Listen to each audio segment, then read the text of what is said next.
ഞാൻ പുറമ്പോക്കിലാണ് താമസിക്കുന്നത് എന്നോർത്ത് നിരാശപ്പെടുകയൊന്നും വേണ്ട. നീ കർത്താവിന്റെ സന്നിധി സമർപ്പിക്ക്. അവൻ പുറമ്പോക്കി കിടക്കുന്ന നിന്നെ മുൻനിര കൊണ്ടുവരാൻ ദൈവത്തിന് കഴിയും. സത്യവേദ പുസ്തകം 66 പുസ്തകം. ഇതുപോലൊരു പുസ്തകം ഇല്ല, ഉണ്ടായിട്ടില്ല, ഉണ്ടാക്കാൻ ഒക്കത്തില്ല. ആരെങ്കിലും ഇനി ഉണ്ടാക്കാൻ നോക്കിയാൽ ഒക്കുകയില്ല. ഇത് മുഴുവൻ ദൈവത്തിന്റെ വചനമാണ്. ആകാശവും ഭൂമിയുമെല്ലാം മാറിപ്പോയാലും അവിടുത്തെ വചനത്തിന് ഒരു മാറ്റവുമില്ല. അപ്പോൾ ആദ്യ പുസ്തകം ഉൽപ്പത്തി പുസ്തകം, ഒടുവിലത്തെ പുസ്തകം വെളിപ്പാട് പുസ്തകം. ഇതിൽ തമ്മിൽ ഒത്തിരി ബന്ധങ്ങളുണ്ട്. ഞാനെപ്പോഴും പറയും, ഈ പുസ്തകം വായിച്ചാൽ രണ്ട് പുസ്തകവും ഒരാള് എഴുതിയതെന്ന് തോന്നും. കാരണം ഈ പുസ്തകത്തിന്റെ രീതി അങ്ങനെ. നമുക്കറിയാം, 40 എഴുത്തുകാരിൽ 1600 കൊല്ലം കൊണ്ട് വിവിധ ഇടങ്ങളിൽ ഇരുന്ന് എഴുതിയതാണ് സത്യവേദ പുസ്തകം. ആദ്യത്തെ പുസ്തകം മോശെ എഴുതിയ പുസ്തകമാണ്. ഒടുവിലത്തെ പുസ്തകം നമുക്കറിയാം യോഹന്നാൻ അപ്പോസ്തലൻ എഴുതിയതാണ്. ഇവര് രണ്ടുപേരും നേരിട്ട് കണ്ടിട്ടില്ല. പക്ഷെ ഈ പുസ്തകം വായിച്ചാൽ ഒരാൾ എഴുതിയതുപോലെ തോന്നും. കാരണം രണ്ടുപേരിലും വ്യാപരിച്ചത് ദൈവത്തിന്റെ പരിശുദ്ധാത്മാവ്. അതെ, ഇന്നലെ ചിന്തിച്ചല്ലോ, പ്രവചന പുസ്തകങ്ങളെ രണ്ടായിട്ട് തരംതിരിച്ച് പഠിക്കുന്നു. വലിയ പ്രവാചകന്മാരും ചെറിയ പ്രവാചകന്മാരും. വലിയ പ്രവാചകന്മാരുടെ നിരയിൽപ്പെട്ട വ്യക്തിയാണ് യെശയ്യാ. ഇന്നലെ നമ്മൾ ചിന്തിച്ചില്ല, നമ്മൾ ഒത്തിരി ദൂരത്തിരിക്കുന്നതുകൊണ്ട് ഞാൻ അടുത്ത് നിൽക്കുക, അതായിരിക്കും നല്ലത്.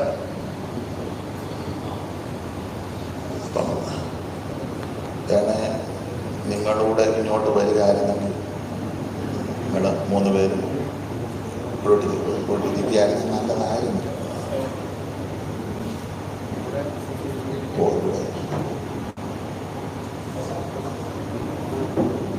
ഭാഷ വിളിക്കുക.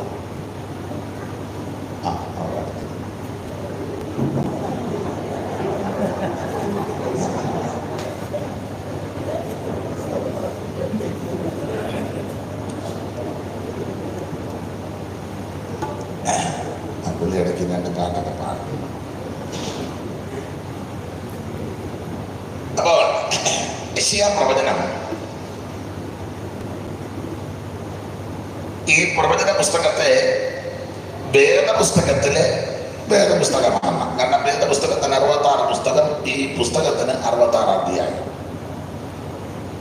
2 ഭാഗമായിട്ടാണ്. 1 മുതൽ 39 വരെ ഒരു ഭാഗം, 40 മുതൽ 66 വരെ വേറൊരു ഭാഗം. പഴയ നിയമം തരംതിരിച്ചിരിക്കുന്നത് പോലെ. പഴയ നിയമം 39 27 എന്ന് പറഞ്ഞ പോലെ 39 40 മുതൽ 66 27. യെശയ്യാ പ്രവാചകൻ ഇന്നലെ ഓർപ്പിച്ചല്ലോ, നിങ്ങൾക്കും അറിയാം, രാജ കുടുംബത്തിൽപ്പെട്ട വ്യക്തിയാണ്. അദ്ദേഹത്തെ ആ പ്രവചന ശുശ്രൂഷ ഏൽപ്പിച്ച്. അപ്പം രാജ കുടുംബത്തിൽപ്പെട്ടവർക്കും ഈ ശുശ്രൂഷ ചെയ്യാം, ദരിദ്ര കുടുംബത്തിൽപ്പെട്ടവർക്കും ഈ ശുശ്രൂഷ ചെയ്യാം. അതുകൊണ്ടാണല്ലോ എനിക്കും ഇങ്ങനെ ശുശ്രൂഷ ചെയ്യാൻ ഇടയായത്. വലിയ വലിയ കുടുംബക്കാർക്ക് മാത്രമായി ഇത് കൊടുത്തിരുന്നെങ്കിൽ നിങ്ങൾ ചിലർ മാത്രമേ ചെയ്യുകയുള്ളൂ. കണ്ടങ്കേരി, പുത്തുപ്പള്ളി, മടമടത്ത്, മട്ടക്കല്,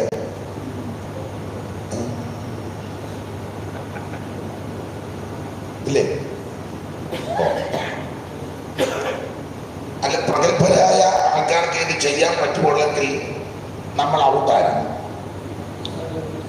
യാതൊരു ഗതി, എൻ്റെ ഭാഷയാ, ഗതി ഗത്യന്തരവും യാതൊരു ശ്രേഷ്ഠതയും യോഗ്യതയും ഇല്ലാതിരുന്ന എന്നെയും ഈ ശുശ്രൂഷയ്ക്ക് ദൈവം കണ്ടു. അവൾ ഈ ശുശ്രൂഷയുടെ വിശേഷത കൊട്ടാരത്തിലുള്ളവനും ചെയ്യാം, കുടിലിൽ പാർക്കുന്നവനും ചെയ്യാം. അതായി ശുശ്രൂഷയുടെ മാഹാത്മ്യം. അതുകൊണ്ട് ഞാൻ പുറമ്പോക്കിലാണ് താമസിക്കുന്നത് എന്നോർത്ത് നിരാശപ്പെടുകയൊന്നും വേണ്ട. നീ കർത്താവിന്റെ സന്നിധി സമർപ്പിക്ക്. അവൻ പുറമ്പോക്കി കിടക്കുന്ന നിന്നെ മുൻനിര കൊണ്ടുവരാൻ ദൈവത്തിന് കഴിയും. ദൈവത്തിന് മഹത്വം. പുൽപ്പുറത്ത് ദാവീദിനെ വിളിച്ചു. ചേട്ടന്മാരെല്ലാം മിലിറ്ററിയിലായിരുന്നു. ചുമ്മാ ഇങ്ങനെ ലെഫ്റ്റ് റൈറ്റ് അടിച്ച് നിൽക്കുന്നതല്ലാതെ ബൂട്ടുമൊക്കെ ഇട്ട് ഇങ്ങനെ ഇടയ്ക്കിടയ്ക്ക് കാല് പൊക്കി ചവിട്ടുന്നല്ലാതെ ഇടയ്ക്കിടയ്ക്ക് ശബ്ദം കേൾപ്പിക്കും. ബൂട്ടിന്റെ സാക്ഷിക്ക് ഓടിയും, പിന്നെ അനക്കമൊന്നുമില്ല.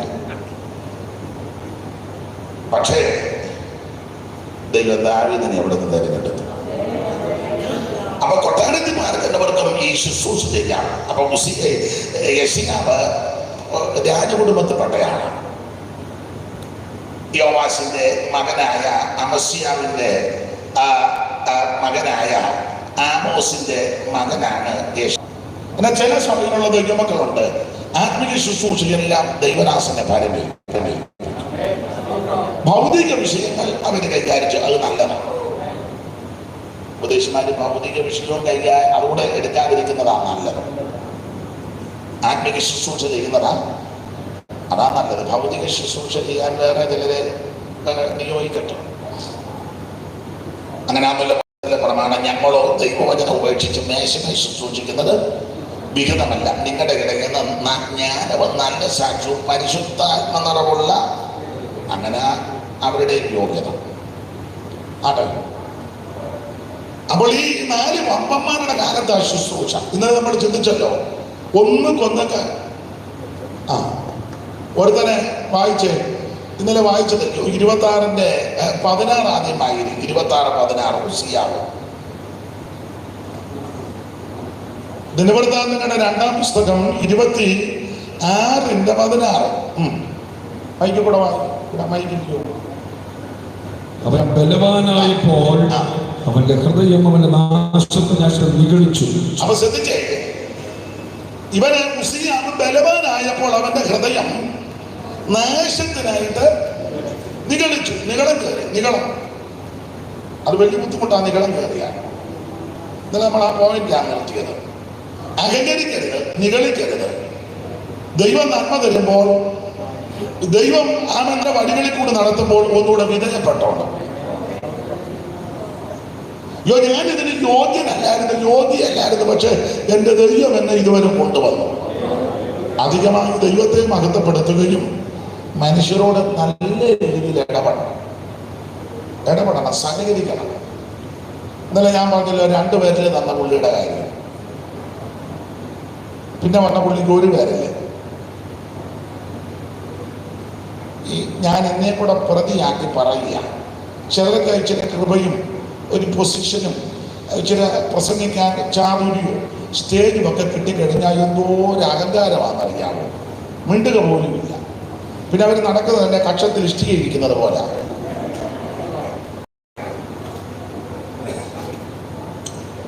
പേരൊന്നും പറയാൻ ഞാൻ തുനിയുന്നില്ല.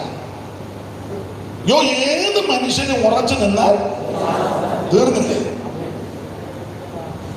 സഭയുടെയൊക്കെ പ്രധാന സ്ഥാനങ്ങൾ വഹിച്ച ആൾക്കാർ അവസാനം പോയ പരുവക്കേടൊക്കെ നമ്മൾ കണ്ടേച്ചിരിക്കുക. ആയുള്ള കാലത്ത് കാണാൻ ആൾക്കാരിങ്ങനെ ചോദിക്കുക, ഒരു അപ്പോയിന്റ്മെന്റ് കിട്ടുമോ? ഇവർക്ക് ചില ശിങ്കിടികളുണ്ട്, അവരാ വാതൊക്കെ നിൽക്കുന്നത്.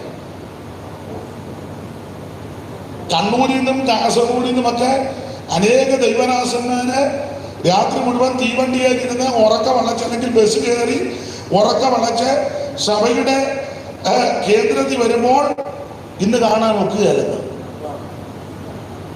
അവിടെ കുറെ അസ്മാദികൾ.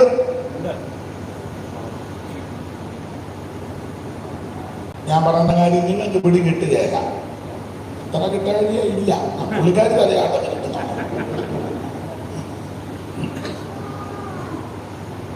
ഓർത്ത് നോക്കണം. കാസർഗോഡ് നിന്നും വയനാട്ടിൽ നിന്നൊക്കെ വരിക രാത്രി ഒന്ന് കാണാൻ, കാര്യം പറയാൻ. എനിക്ക് അനുഭവമുണ്ട്, ചിലർ എന്നോട് ദുഃഖത്തോടെ പറഞ്ഞത്. സ്തോത്രം. ഈ പറഞ്ഞ ഈ സ്ഥാനത്ത് വന്ന കക്ഷികളെല്ലാം ഒരു കാലത്ത് യാതൊരു ഗത്യന്തരവും ഇല്ലാതെ നടന്നതാ. ഈ സ്ഥാനത്ത് വന്ന് ദൈവം ഉയർത്തിയതാണ്. അപ്പോൾ നമ്മൾ കുറച്ചുകൂടെ വിനയപ്പെട്ടു. എന്നാൽ വിനയമുള്ള, വളരെ താഴ്മയുള്ള ധാരാളം പേരുണ്ട് കേട്ടോ. എല്ലാവരും മോശക്കാരല്ല. ഞാൻ അത് പറയുന്നത് നിങ്ങൾക്ക് ഇഷ്ടമല്ലായിരിക്കും. GPMകാരുടെ കൺവെൻഷന് ഒന്ന് പോയി. അപ്പോൾ മദ്രാസിലാണ് പോയത്. അപ്പം ഒരാളെന്നെ വിളിച്ചിട്ട് ഞാൻ അദ്ദേഹത്തെ കണ്ട പുള്ളി ബാത്റൂമൊക്കെ കരുതുക. ഞാൻ പറഞ്ഞു ശ്രദ്ധിച്ചു, കണ്ടു. പുള്ളി ഒരു കളക്ടറാന്ന് പറഞ്ഞു. കളക്ടർ എന്ന് പറഞ്ഞിട്ട് പിടികിട്ടിയില്ലേ? കളക്ടർ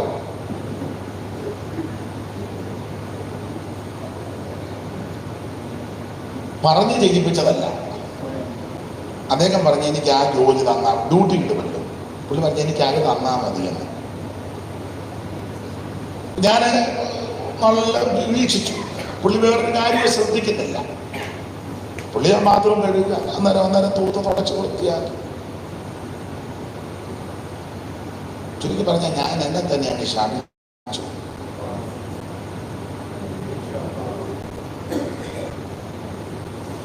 ഉന്നതനായ ഒരു പോലീസ് ഉദ്യോഗസ്ഥൻ വണ്ടി പാർക്ക് ചെയ്യുന്നിടത്ത് നിൽക്കുക.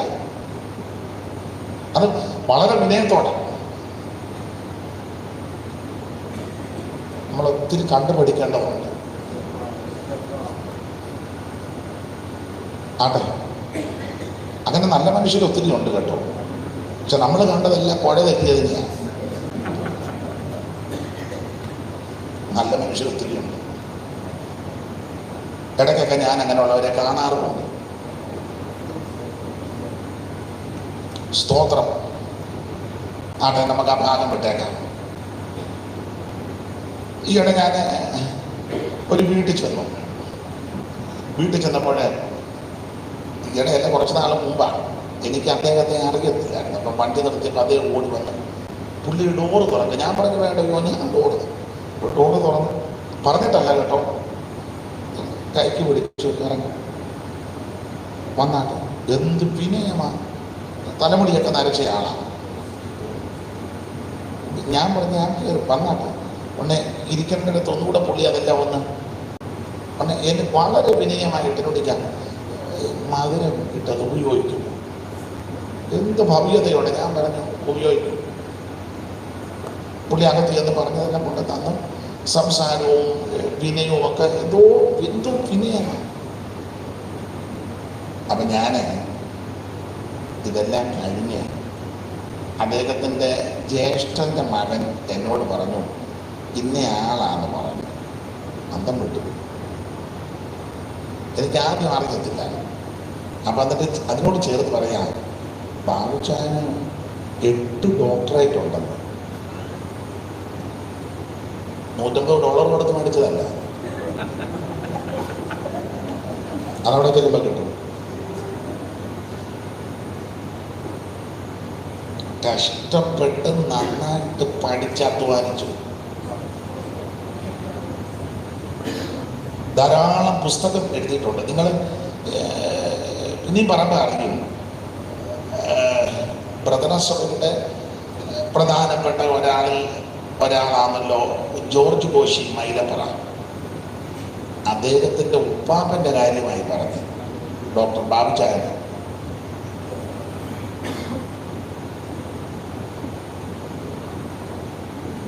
അദ്ദേഹത്തിൻ്റെ പിതാവിൻ്റെ അനുജൻ. അദ്ദേഹം വിവാഹം ചെയ്തിരിക്കുന്നത് മൺമറഞ്ഞ ഭക്തകവി TK ശ്യാമുവേലിൻ്റെ മകളെയാണ്.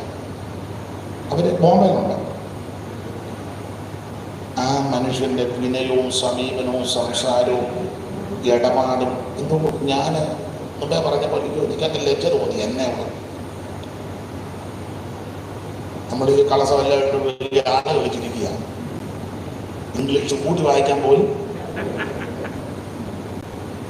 നമ്മുടെ അഹങ്കാരം നെഗളം അത്തത്താവിത്ത തന്നെ ഒപ്പിടാൻ പോലും അറിയാമല്ല. വട്ടം വരച്ചിട്ട് ഇംഗ്ലീഷാണ്. ഒരു ഒപ്പിടാൻ പോലും ചിലർക്ക് പണ്ടുണ്ടായിരുന്ന ചാപ്പറ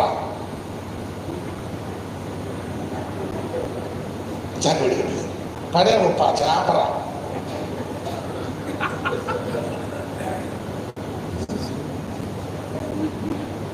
ചാപ്പറാൻ തൂപ്പാട് വന്നവന്റെ എല്ലാ അഹങ്കാരം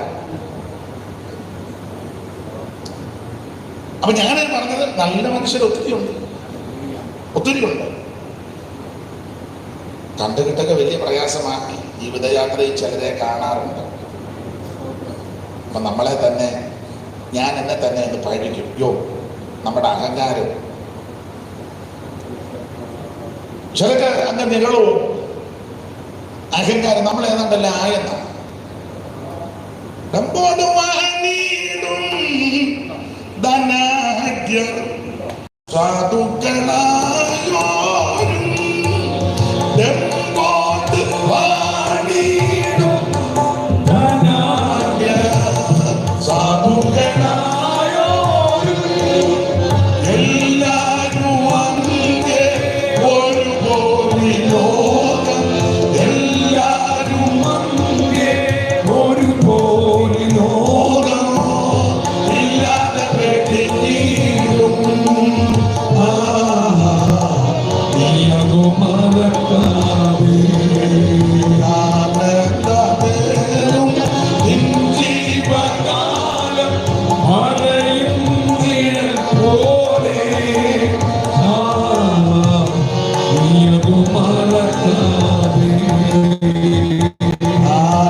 ഞാനാ കേട്ടോ, നിങ്ങളെ ആരുമല്ല പറയുന്നത്.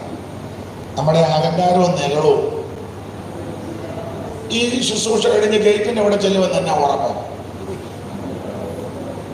കേൾക്കുന്ന വാർത്തയെല്ലാം അങ്ങനെ കുഴഞ്ഞു വീണ്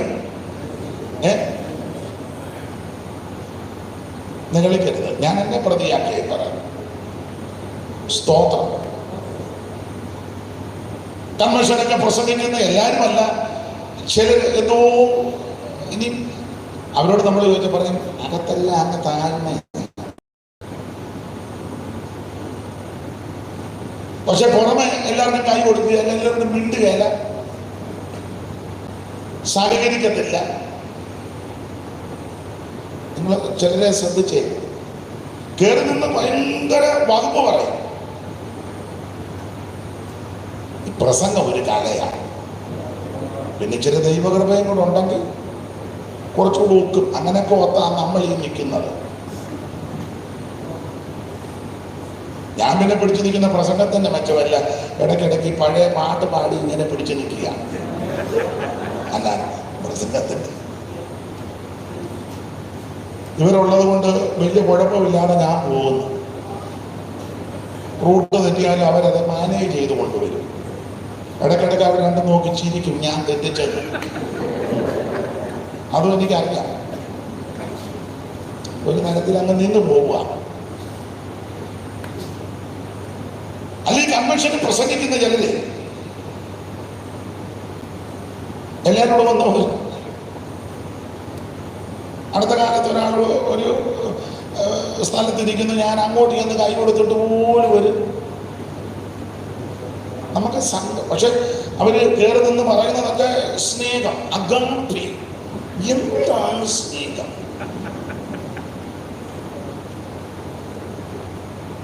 ഞാൻ വിധിക്കാനാണല്ല, ദൈവം അതെല്ലാം കണ്ടോണ്ടിരിക്കട്ടെ. ഈ പ്രസംഗിക്കുന്ന 1-2 മണിക്കൂറല്ല വിഷയം. ആ 2 മണിക്കൂർ കഴിഞ്ഞു ആദ്യം 22 മണിക്കൂറുണ്ടല്ലോ, അതെങ്ങനെ ആ പ്രസംഗിച്ചതുപോലെ തന്നെ ആണോ? അവിടെ നിന്ന് അകപ്പേ, വെളിയിലോട്ട് വരുമ്പോ ആകപ്പേ. ഇതായിപ്പോഴത്തെ രീതികൾ. എല്ലാവരുമല്ല, മിക്കവരും.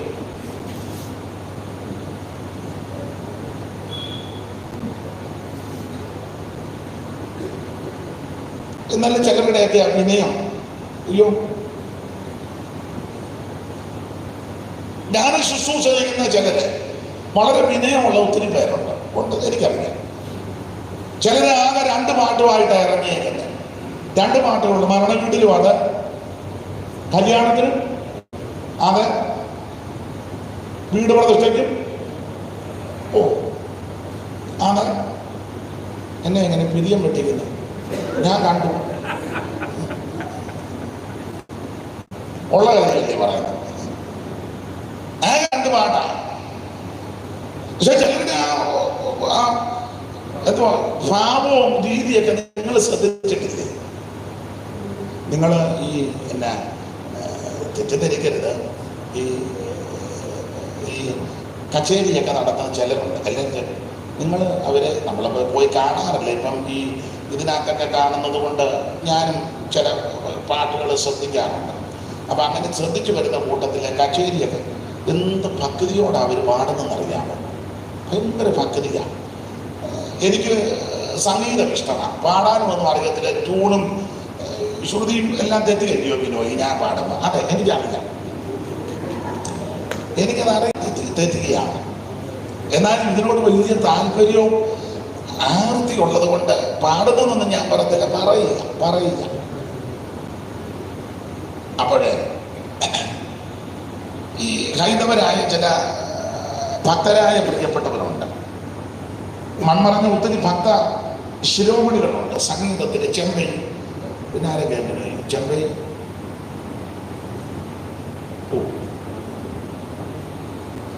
അരിയപ്പൊടി, ഷമ്മാക്കുടി, കമ്പക്കുടി, പിന്നെ പഴയ സംഗീതജ്ഞന്മാരുടെ കണ്ടിട്ടില്ല. മുത്തുസ്വാമി ദീക്ഷിതരും അവരൊക്കെ വലിയ അസാധ്യം, നമുക്കൊന്നും പറയാനൊക്കത്തില്ല.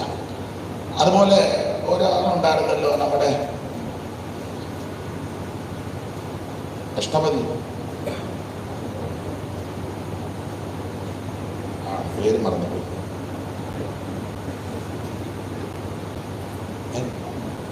പേര്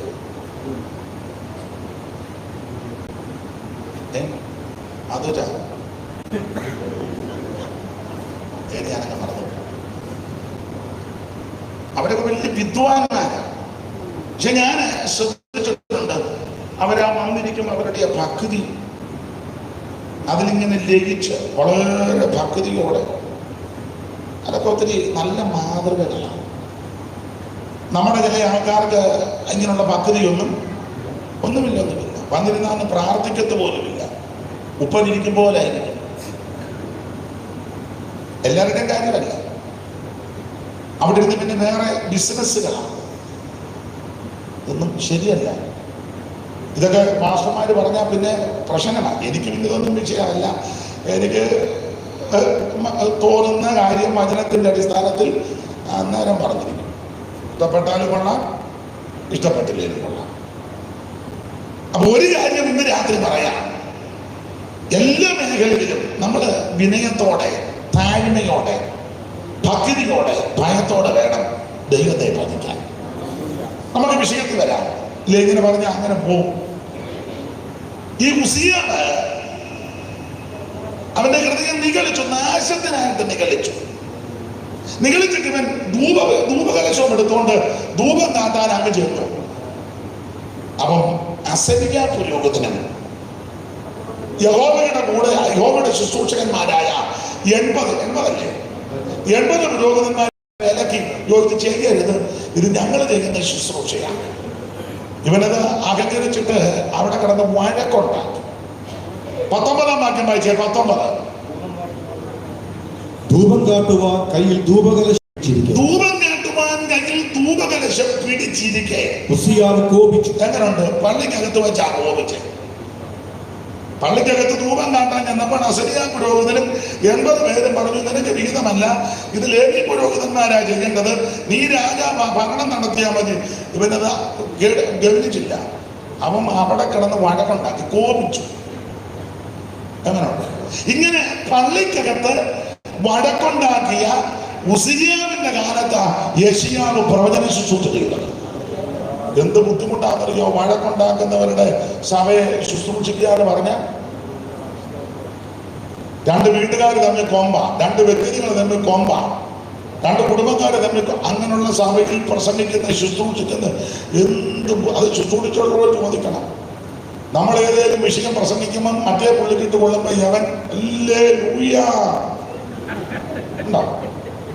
വേറൊരു വിഷയം പറയുമ്പോൾ ഇവനിട്ട് കൊള്ളുമ്പോൾ മറ്റേ പുള്ളി ഓറിയും. എന്ത് ബുദ്ധിമുട്ടാണെന്നറിയാം.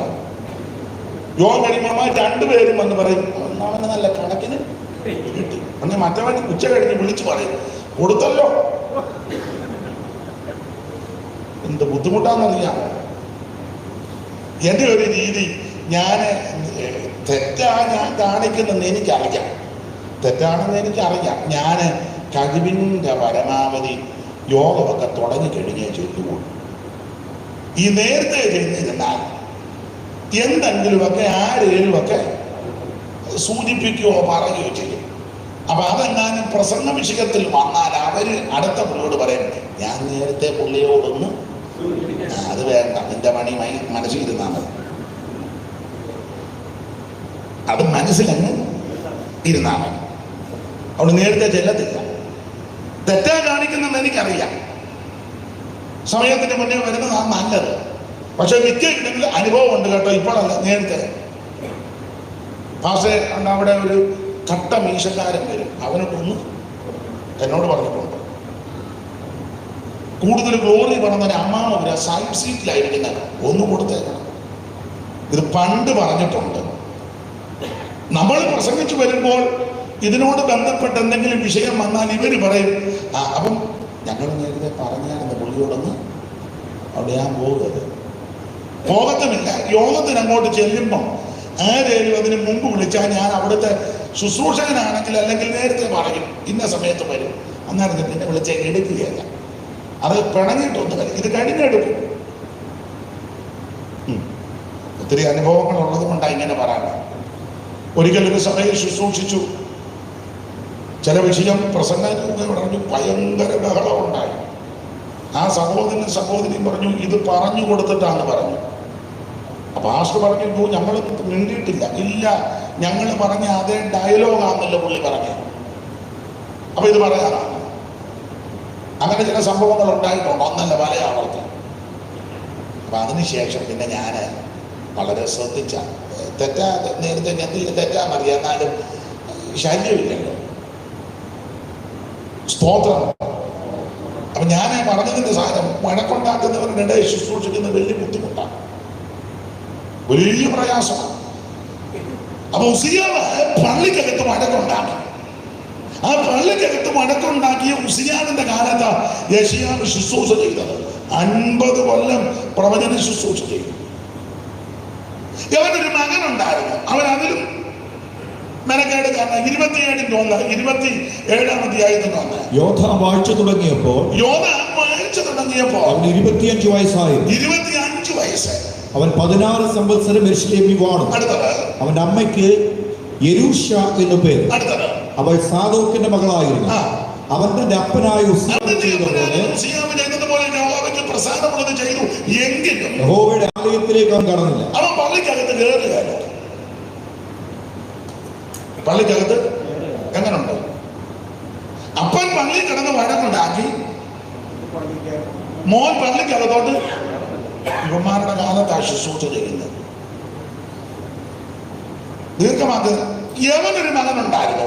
28-24 28-24 ആഹാസ് ദൈവാലയത്തിലെ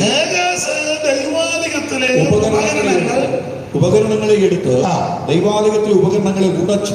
തുടച്ചെന്നല്ല, ഉടക്കുക മാത്രമാണോ അടുത്തത്? യഹോവയുടെ ആലയത്തിന്റെ വാതിലുകൾ പള്ളി പൂട്ടി. എങ്ങനെയുണ്ട്? വല്യപ്പൻ പള്ളി കിടന്ന് വഴക്കുണ്ടാക്കി. മോൻ പള്ളിക്കകത്തോട്ട് കയറുകയല്ല. കൊച്ചുമകൻ പള്ളി പൂട്ടി. യവനൊരു മകനുണ്ടായിരുന്നു, ഹിസ്കിയാവ്.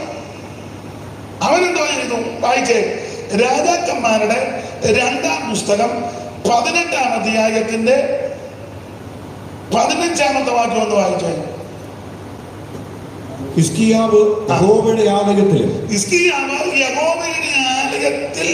ആലയത്തിലും രാജധാനിയിലെ ഭണ്ഡാരത്തിലും കണ്ട വെള്ളിയൊക്കെയും കൊടുത്തു. ശത്രുക്കൾക്ക് കൊടുത്തു. അടുത്തത്, ആ കാലത്ത് യഹൂദാ രാജാവായ ഹിസ്കിയാവ് യഹോവയുടെ മന്ദിരത്തിന്റെ വാതിലുകളിലും കട്ടളകളിലും താൻ പൊതിഞ്ഞിരുന്ന പൊന്ന് പറിച്ചെടുത്ത് രാജാവിന് കൊടുത്തത്. അങ്ങനുണ്ട്. വല്യപ്പൻ പള്ളിക്കകത്ത് കിടന്ന് വഴക്കുണ്ടാക്കി. മോൻ പള്ളിയിലോട്ട് കയറുകയല്ല. കൊച്ചുമോൻ പള്ളി പൂട്ടി. കൊച്ചുമോന്റെ മകൻ പള്ളിയുടെ കട്ടളയിലും എല്ലാം പറിച്ചു വെച്ച പൊന്നെല്ലാം കൂടെ പറിച്ചെടുത്തു. നല്ല ഫാമിലി.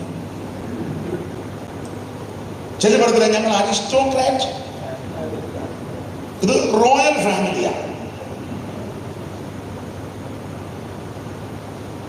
ചില പടത്തിലെ ഞങ്ങൾ നേരത്തെ ഏത് ഫാമിലിയാണ്? ഈ ഫാമിലി ആണോ? ഇനിയുണ്ട് വാക്യം. ഇവനൊരു മകനുണ്ടായിരുന്നു, അവന്റെ പേര് മനേഷ്. ഇന്നലെ നമ്മൾ പറഞ്ഞല്ലോ മനേഷ്. അവൻ അവരും ഇതിന്റെ എല്ലാം കാര്യം പറയുന്നത് തന്നെ 21:1 വായിച്ചു. 21:1 മനശ്ശെ വായിച്ചു തുടങ്ങിയപ്പോൾ അവന് 12 വയസ്സായി. എന്തിനാ ഒത്തിരി പ്രായം? 12. എല്ലാം വിവരിക്കാൻ നേരമില്ല. ഇവൻ ചെയ്തത് എന്നാണെന്നറിയാം. അവിടെ അവന് അശാര പ്രതിഷ്ഠയെ കൊണ്ടുവന്ന് പള്ളിക്കകത്ത് സ്ഥാപിച്ചു. 21:7 ഈ ആലയത്തിലും ഇസ്രായേലിന്റെ സകല ഗോത്രങ്ങളിൽ നിന്നും ഞാൻ തെരഞ്ഞെടുത്തിരിക്കുന്ന യെരൂശലേമിലെ ഞാൻ എന്റെ നാമം എന്നേക്കും സ്ഥാപിക്കുന്ന യഹോവ ദാവീദിനോടും അവന്റെ മകനായ ശലോമോനോടും അരുളി ചെയ്ത ആലയത്തിൽ താൻ ഉണ്ടാക്കിയ അശേര പ്രതിഷ്ഠ അവൻ പ്രതിഷ്ഠിച്ചു. എങ്ങനെയുണ്ട്? എല്ലാം നല്ല പറ്റിയ പുള്ളിക്കാരാണ്. ദൈവത്തിന് മഹത്വം. വലിയപ്പൻ പള്ളിക്കകത്ത് വഴക്കുണ്ടാക്കി, മോൻ പള്ളിക്കകത്ത് കയറുകയല്ല. കൊച്ചുമോൻ പള്ളി പൂട്ടി. കൊച്ചുമോന്റെ മോൻ പള്ളിക്കകത്തിരുന്നതെല്ലാം കൂടെ പറിച്ചെടുത്ത് അശൂർ രാജാവിന് കൊടുത്തു. അവന്റെ മകൻ പള്ളിക്കകത്ത് കൊണ്ടുവന്ന് അശേരനെയും പ്രതിഷ്ഠിച്ചു. നല്ല ഫാമിലിയല്ലേ? അശേരനെ മാത്രമാണോ? 2 വാതിലും കൊണ്ട് സ്ഥാപിച്ചു. 4-ാം വാക്യം വായിച്ചു. 4 യെരൂശലേമിൽ ഞാൻ നാമം സ്ഥാപിക്കുമെന്ന് യഹോവ കൽപ്പിച്ചിരുന്ന യഹോവയുടെ ആലയത്തിലും അവൻ ബലിപീഠങ്ങൾ പണിതു. അടുത്തത് യഹോവയുടെ ആലയത്തിന്റെ 2 പ്രാകാരങ്ങളിലും അവൻ ആകാശത്തിലെ സർവ്വസൈന്യത്തിനും ബലിപീഠങ്ങൾ പണിതു. 2 വാതിലിലും കൊണ്ട് ഇവൻ പണിതു. ദൈവത്തിന് മഹത്വം. ഞാൻ ഈ വചനമൊക്കെ ഇങ്ങനെ ധ്യാനിക്കുമ്പം ഭയങ്കര അത്ഭുതങ്ങളാണ്. ന്യായപ്രമാണത്തിലെ അത്ഭുതങ്ങൾ. ഇതൊക്കെ ധ്യാനിക്കുന്നത് എന്തിനാണെന്ന് വെച്ചാൽ നമ്മുടെ ജീവിതത്തെ ഒന്ന് ക്രമപ്പെടുത്താൻ. സ്തോത്രം. ഇങ്ങനെയുള്ള വിഷയത്തിൽ നമ്മൾ അകപ്പെട്ടു പോകരുത്. ഇപ്പൊ ഞാൻ 5 തലമുറയുടെ കാര്യമാണ് പറഞ്ഞത് അല്ലേ? 5 എണ്ണം നല്ല ഒന്നൊക്കെ മാറ്റാം. പള്ളി വഴക്കുണ്ടാക്കുന്നവൻ, പള്ളി കയറാത്തവൻ, പള്ളി കൂട്ടിയവൻ, പള്ളിയിൽ നിന്ന് മറക്കെടുത്ത് അശൂർ രാജാവിന് കൊടുത്തവൻ, പള്ളിക്കകത്തുകൊണ്ട്. അല്ല, പെന്തിക്കോസ്തിൽ ഇപ്പൊ 5-ാം തലമുറയായപ്പോ ഇങ്ങനെ ആയി. 5-ാം തലമുറയായപ്പോ ആവശ്യമില്ലാത്തതെല്ലാം കൊണ്ടിപ്പം എല്ലാം പ്രതിഷ്ഠിച്ചുകൊണ്ടിരിക്കുക. ഞാനിങ്ങനെ പ്രസംഗിച്ചാൽ ആ ഭാഗത്തൂടെ അങ്ങ് പോകും. നമുക്ക് മടങ്ങി വരണമല്ലോ. എനിക്ക് ദൈവവചനം ഇങ്ങനെ സംസാരിക്കുമ്പം ചിലര് അത് ശ്രദ്ധിച്ച് ആസ്വദിക്കുന്നത് കാണുമ്പോൾ സന്തോഷമുണ്ട്. വചനമാണ് നമ്മെ ശുദ്ധീകരിക്കുന്നത്. വചനമാണ് നമുക്ക് രൂപാന്തരം വരുത്തുന്നത്. നമുക്ക് ആ ഭാഗം വിട്ടേക്കാം. അപ്പൊ ഇങ്ങനെയുള്ള ഉസിയാവ്, യോന, ആഗാസ്, ഹിസ്കിയാണ്. ഇവരുടെ കാലത്താ ഈ യെശയ്യാവിന്റെ ശുശ്രൂഷ. യോഹന്നാന്റെ സുവിശേഷം ഇന്നലെ വായിച്ചല്ലോ 12:41 കണ്ടത്. യെശയ്യാവ് അവൻ യേശു ക്രിസ്തുവിന്റെ തേജസ് കണ്ടു. ആ തേജസ് കണ്ടത് 6-ാം അധ്യായത്തിലാണ്. 6-ാം അധ്യായത്തിൽ കണ്ടത് ഉസിയാവ് മരിച്ചയാണ്ട്.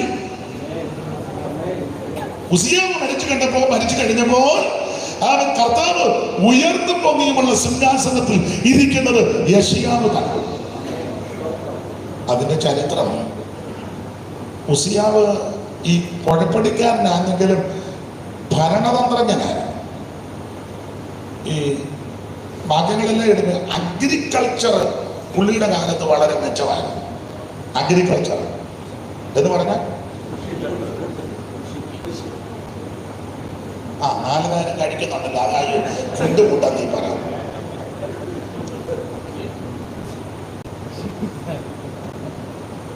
കൃഷിയല്ലേ? അപ്പൊ കൃഷിക്ക് വലിയ പ്രോത്സാഹനം കൊടുത്ത ആളാ ഉസിയ. പുള്ളിയുടെ കാലത്ത് അഗ്രികൾച്ചർ ഭയങ്കര മെച്ചമായിരുന്നു.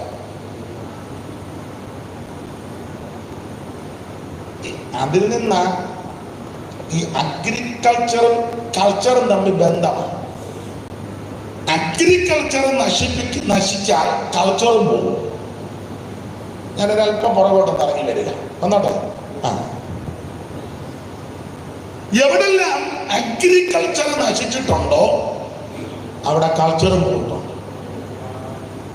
ഇത് ബന്ധമാണ്. ഉദാഹരണം നമുക്ക് ഇവിടെ എടുക്കാം. പണ്ട് കാലത്ത് ഈ നരണം, കൊമ്പങ്കേരി, ഈ കുട്ടനാട് ആണല്ലോ എല്ലാം കരികളാ. കരി എത്ര കരിയുണ്ട്? എത്ര കരിയുണ്ടെന്ന്? എത്ര ഉണ്ടമ്മേ?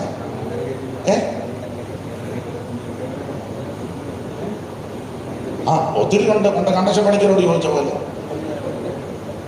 കണ്ടശ പണിക്കര് ഉമ്മിക്കോട്ട മല എത്ര കോട്ടകളുണ്ടെന്ന് പുള്ളി പറഞ്ഞു അത്ര ഒരു കോട്ടയ്ക്ക് ഒരു കോട്ടയുണ്ടെന്ന് പറഞ്ഞു. ഏതാണ്ട് 89 ചില്ലുവാനും കരിയുണ്ട്. കരി എന്ന് പേര് വരാൻ കാര്യം അറിയാമോ? അതിനിടയ്ക്ക് നമ്മുടെ നാടല്ലേ ഒന്ന് അറിഞ്ഞിരിക്കുന്നതല്ല. കുട്ടനാട് എന്നുള്ളതിന്റെ പഴയ പേര് ചരിത്രം പറഞ്ഞത് ചുട്ടനാടായിരുന്നെന്ന്. ഇവിടൊക്കെ വലിയ വനമായിരുന്നു ഒരു കാലത്ത്. ചരിത്രമാണ്. വനപ്രദേശമായിരുന്നു കുട്ടനാട്. ആ വനത്തിന് തീ പിടിച്ചു.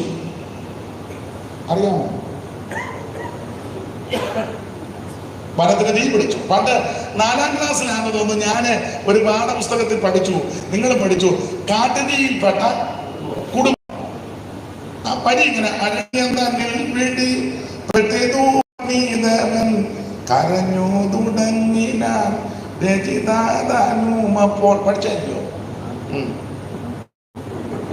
എന്റെ ഭാഷ പഠിച്ച വിശേഷമൊന്നും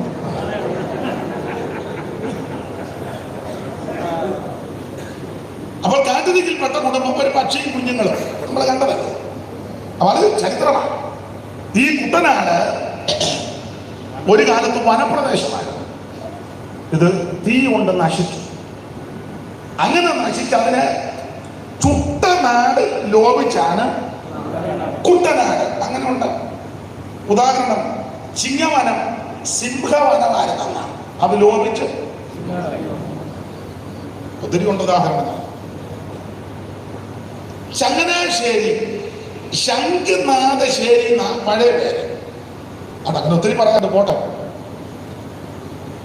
അപ്പൊ ഇത് ഈ ചുട്ടനാടാണ്. ഈ പഴയ ആൾക്കാരോട് ചോദിച്ചാൽ അറിയാം. ഞങ്ങളുടെ ആ ഏരിയയിലും ഈ പഴുക്കാമല, അതുപോലെ വേമ്പനാട്ട് ഞായല്, ആറിന്റെ നടുക്കൊക്കെ ഈ കുഴിച്ചു പിടിച്ചിട്ട് അന്നൊക്കെ കട്ട കുത്തുമ്പം ഒരു തടി കിട്ടും, കാണ്ടാമരം. ഇപ്പോഴും ഉണ്ട്. ചെതുക്കി വരും. അതിവിടെ പണ്ട് വലിയ വൻ മരങ്ങളുണ്ടായിരുന്നു. ഭൂമിക്കടിയിൽ പോയത്. ഇപ്പോഴും കുടിച്ച് എന്നാൽ കിട്ടും. ഇപ്പോഴല്ലേ കട്ടകുത്തുകളല്ല. അത് കട്ടകുത്തുന്നവര് പാടി ചേടി കഴിയുമ്പം കാണ്ടാമരം. അപ്പൊ ഇത് ചുട്ടനാടായിരുന്നു. അപ്പം കരിയുടെ പേര് വരാൻ കാര്യം അങ്ങനെ ചുട്ടനാടായി ഈ മണ്ണ് അങ്ങ് കറുത്തു. അല്ല, ഇവിടുത്തെ മണ്ണിനെല്ലാം കറുപ്പല്ലേ? അങ്ങനെ കാര്യം. അങ്ങനെ ഓരോ സ്ഥലത്തിന് കരി കൂട്ടി. ചേന്നങ്കരി, കണ്ടങ്കരി, തായങ്കരി, ഊരിക്കരി, മിത്രക്കരി, ചാത്തങ്കരി, അല്ലേ? രാമങ്കേരി, കൊമ്പങ്കേരി, എല്ലാം കരി. അപ്പൊ അങ്ങനെ ഈ ദേശത്തിന് ഈ പേര് വന്നതാണ്. അതവിടെ നിൽക്കട്ടെ. അപ്പൊ ഈ അങ്ങനെയുള്ള ഈ കുട്ടനാട്ടിലെ ഒരു കാലത്ത് കൃഷി വളരെ നല്ലതാണ്. കൃഷി, അഗ്രികൾച്ചർ. ഞാൻ പഴയ ആൾക്കാരോടും കൂടി ചോദിക്കാം.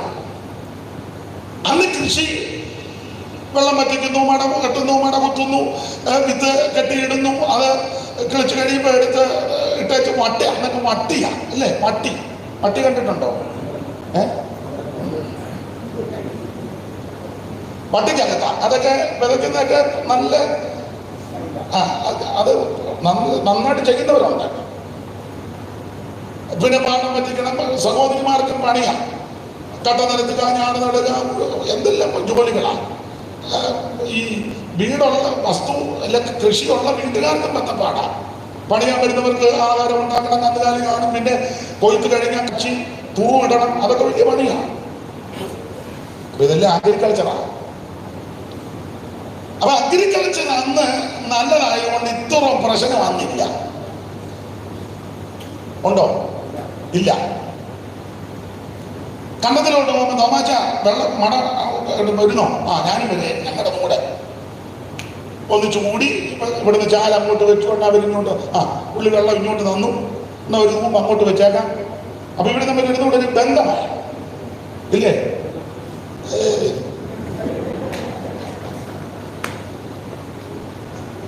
ഇവര് തമ്മിലൊരു ബന്ധമായി. കൊയ്യുമ്പോഴും മെതിക്കുമ്പോഴും പത വളക്കുമ്പോഴും അവർക്ക് പണ്ടൊക്കെ അങ്ങനല്ലേ? ഇവിടെ അരിയില്ലെങ്കിൽ അപ്പുറത്ത് അരി മേടിക്കും. ഇത് ഇവിടെ ആകുമ്പോൾ അങ്ങോട്ട് കൊടുക്കും. നെല്ല് ഉണങ്ങുന്ന സമയത്ത് ചിലക്ക് പായില്ല, അപ്പൊ അപ്പുറത്തെ വീട്ടിൽ നിന്ന് പാടങ്ങൾ നമ്മളെല്ലാം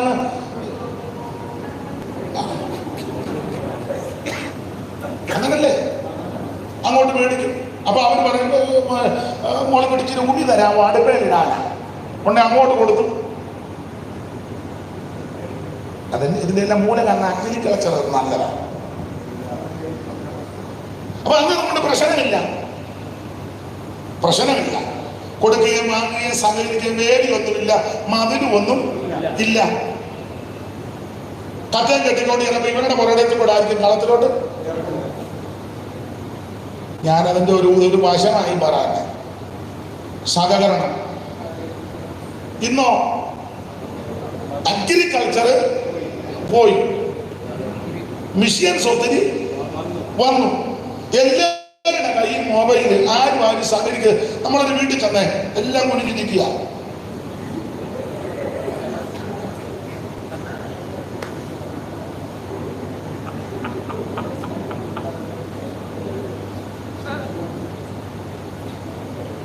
അതിന് പ്രശ്നമില്ലേ? ഒത്തിരി കാര്യം അവിടെ നിന്ന് പറഞ്ഞാൽ കൊള്ളാമെന്നുണ്ട്. എന്നേക്കാൾ പരിജ്ഞാനവും അറിവുള്ള നിങ്ങൾക്ക് കുറച്ചുകൂടെ കൂർമ്മബുദ്ധി ഉണ്ടല്ലോ ചിന്തിക്കാൻ. പച്ചക്കറി വീട്ടിലിട്ട് കഴിഞ്ഞാൽ ചിലപ്പോൾ 2 മാവിക്കായ 2 വെണ്ടയ്ക്ക് അപ്പുറത്ത് വീട്ടിൽ കൊടുത്തു. അവിടെ ചിലപ്പം ചീരയായിരിക്കും, നമുക്ക് ഇങ്ങോട്ട് തന്നു. അപ്പൊ ഒരു സഹകരണമായി, അടുപ്പമായി. ഇന്ന് അങ്ങനെ വല്ലതും ആണോ? എല്ലാ വീട്ടിലും കാറ്, മാമ്പഴം വെമ്പളം കാറ് കയറി പമ്മിയിരിക്കുക. അപ്പുറത്തെ വീട്ടിൽ കൂടെ പമ്മ ഇങ്ങനെ ഇറങ്ങിട്ട് നോക്കുക. ഇത്തരം സഹകരണമല്ലേ? അപ്പുറത്തെ വീട്ടിൽ ഒരു മരണം പോലും. ഇവിടെയൊക്കെ പിന്നെ നമ്മുടെ കുട്ടനാട്ടിൽ പിന്നെ കുറച്ചുകൂടെ മെച്ചമുണ്ട് കേട്ടോ. ഞങ്ങളുടെ ഇവിടെയൊക്കെ കുറച്ചുകൂടെ ഈ വെളിയിൽ പോയി അവിടുത്തെ കൾച്ചറല്ല ഇവിടെ കൊണ്ടുവന്ന് ഇപ്പൊ ഏതാണ്ടല്ല ഞങ്ങളുടെയൊക്കെ വീടുകളിലെ നാട്ടിലുമൊക്കെ ഇപ്പോഴും അങ്ങനെ ഉണ്ട്. ഒരു കല്യാണം ഉണ്ടായാൽ അയലത്തുകാരെല്ലാം തലേന്ന് കൂടി എന്തോ സന്തോഷമാണെന്നറിയാമോ? അതെ, വലിയ സന്തോഷമാണ്. ഒരാഴ്ച മുമ്പേ മുളക് ഉണങ്ങി പൊടിക്കുകയും വീട്ടിലൊക്കെ ആണെന്നൊക്കെ പൊരലിട്ട് അതെല്ലാം കൂടെ കൂടും. ഒരാൾ ഇരിക്കുന്നു, ഒരാൾ തെള്ളുന്നു, ഒരാൾ അരി അവലോസുണ്ടാക്കുന്നു, അവര് തലേന്നൊക്കെ അവര് വിളയിക്കുന്നു. ഒന്നും കണ്ടിട്ടുമില്ല. എന്ത് നല്ല സഹകരണമാണ്. തലേന്ന് രാത്രി ഒരു അത്താഴ സദ്യ ഇന്ന് വരിക, അതുണ്ടോ? അത്താഴ സദ്യ ഉണ്ടോ? വീട്ടുകാർ മാത്രം, ചേട്ടത്തിയുടെ മോളും അനിയത്തിയുടെ മോളും ആങ്ങളുടെ പിള്ളേരെ. പണ്ടങ്ങനല്ല, ആ ദേശത്തുള്ള എല്ലാവരെയും വിളിക്കും.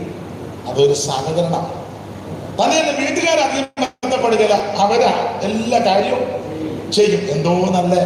ഇനിയിപ്പോൾ അതൊന്നും ഉണ്ടാകുമോന്ന് എനിക്ക് വലിയ വിശ്വാസമില്ല. ചായന് വലിയ വിശ്വാസമുണ്ടോ? ഒട്ടുമില്ല. കൈയോട്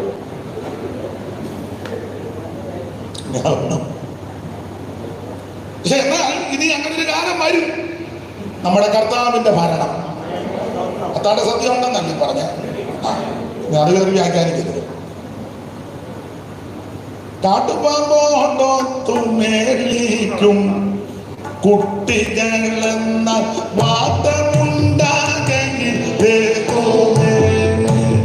കാട്ടുപാമ്പോണ്ടോത്തു മേളിക്കും കുട്ടികളെന്ന വാദമുണ്ടാകയില്ലേ.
അഗ്രികൾച്ചർ വളരെ മെച്ചപ്പെട്ടതാണ്. അപ്പൊ അങ്ങനെയെങ്കിലൊക്കെ ഉസിയാവ് ചില കാര്യങ്ങൾ ചെയ്തപ്പോൾ അങ്ങനെ ഇരിക്കുമ്പോഴാണ് ഉസിയാവ് മരിക്കുന്നത്. ഉസിയാവ് മരിച്ചപ്പം കസിനല്ലയോ യെശയ്യാവ്.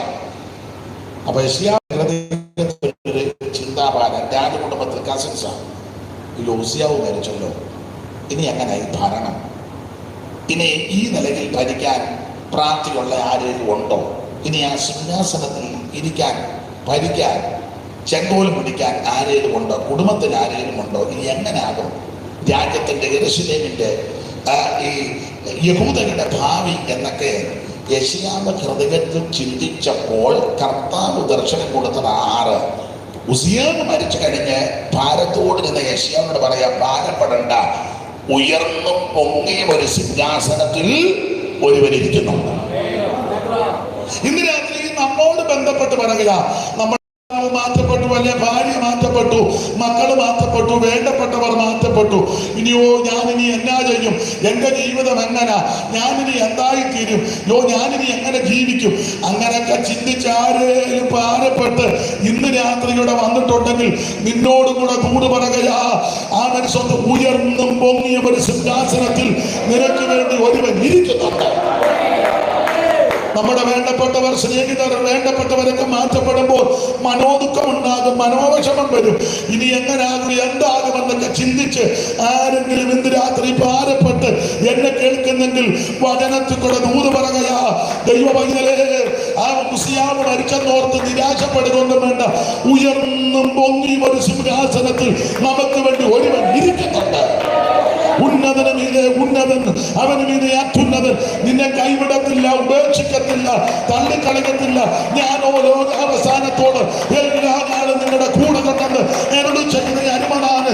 ഇന്ന് രാത്രി കൂടെ കൊണ്ട് ആകാശമൊക്കെ മാറിപ്പോകും, ഭൂമിയും മാറിപ്പോകും. ദൈവത്തിന്റെ വചനത്തിന് ഒരു മാറ്റം വരത്തില്ല.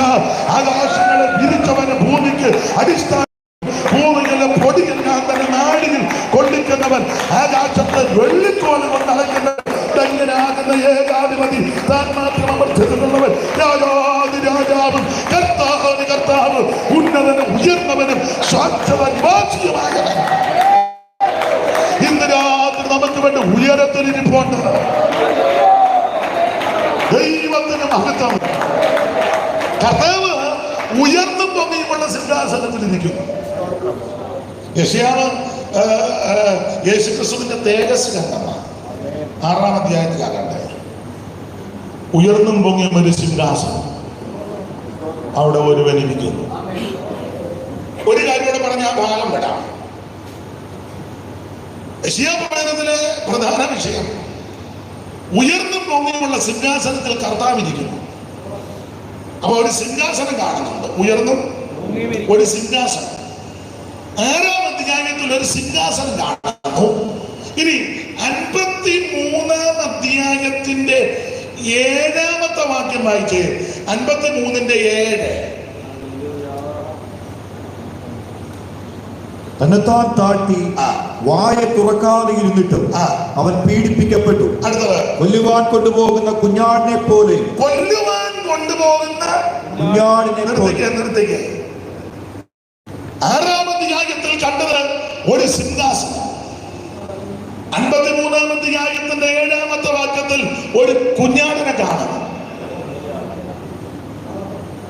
വചനം ധ്യാനിക്കുന്നവർക്ക് ഇപ്പം എന്താണ് മനസ്സിലായി കാണും. 6-ാം അധ്യായത്തിൽ സിംഹാസനം, 53-ാം അധ്യായത്തിൽ ഒരു കുഞ്ഞാട് എന്ന് പറഞ്ഞാൽ സിംഹാസനവും കുഞ്ഞാടും. ഇപ്പൊ പിടികിട്ടി കാണുമല്ലോ.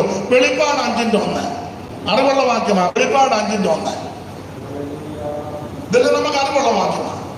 ഞാൻ സിംഹാസനത്തിരിക്കുന്നവന്റെ വലങ്കയിൽ. സിംഹാസനത്തിൽ ഒരുവൻ ഇരിക്കുന്നു, കണ്ടോ? ഇനി അതിന്റെ 6-ാം വാക്യം. ഞാൻ സിംഹാസനത്തിന്റെയും 4 ജീവികളുടെയും നടുവിൽ മൂപ്പന്മാരുടെ മധ്യത്തിൽ ഒരു കുഞ്ഞാട്. ഇവിടെ സിംഹാസനവും കുഞ്ഞാട് ഇവിടെ കാണുന്നു. യെശയ്യാവിൽ 6-ാം അധ്യായത്തിൽ സിംഹാസനവും 53 കുഞ്ഞാടാ. അത് വെളിപ്പാട് വന്നപ്പോൾ 5-ാം അധ്യായത്തിൽ തന്നെ സിംഹാസനവും കുഞ്ഞാട്.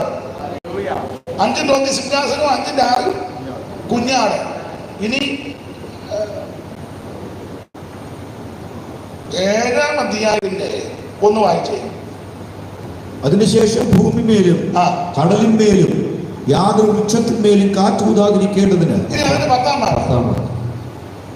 രക്ഷ എന്നുള്ളത് സിംഹാസനത്തിൽ സിംഹാസനം. ഇനി 17-ാം വാക്യം, 7:17. സിംഹാസനത്തിന്റെ മധ്യയുള്ള കുഞ്ഞാട് കണക്ട് ചെയ്തത് എത്ര ഇതായിട്ടാണ്. യെശയ്യാവ് 6-ാം അധ്യായത്തിൽ സിംഹാസനം, 53 കുഞ്ഞാട്. വെളിപ്പാട് വന്നപ്പോൾ 5:1 സിംഹാസനം, 5:6 കുഞ്ഞാട്. വെളിപ്പാട് 7:17 കുഞ്ഞാടും സിംഹാസനം. മഹത്വം. ഈ ദർശനമാ യെശയ്യാവ് കണ്ടത്.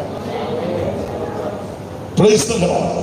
ഇന്ന് രാത്രി സകല ആൾക്കാരും കാണേണ്ട ദർശനം ഈ സിംഹാസനത്തെയും ആ കുഞ്ഞാടിനെയും. ഈ കുഞ്ഞാട് മറ്റാരുമല്ല, ലോകത്തിന്റെ പാപത്തെ ചുമക്കുന്ന ദൈവ കുഞ്ഞാടാ.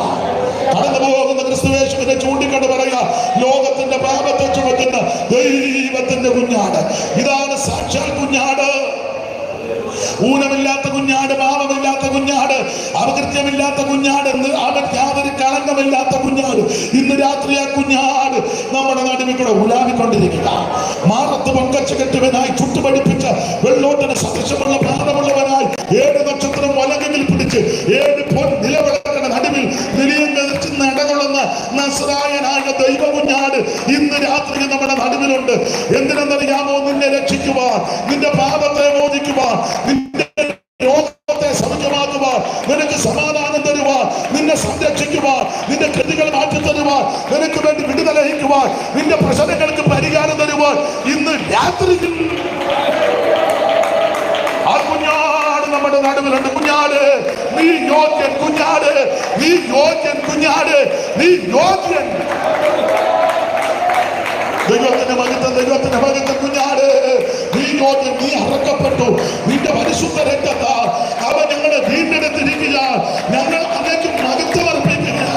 ദൈവത്തിന്റെ മകത്വം, ദൈവത്തിന്റെ മകത്വം, ദൈവത്തിന്റെ മകത്വം, ദൈവത്തിന്റെ മകത്വം, ദൈവത്തിന്റെ മകത്വം, ദൈവത്തിന്റെ മകത്വം, ദൈവത്തിന്റെ മകത്വം, ദൈവത്തിന്റെ മകത്വം, ദൈവത്തിന്റെ മകത്വം.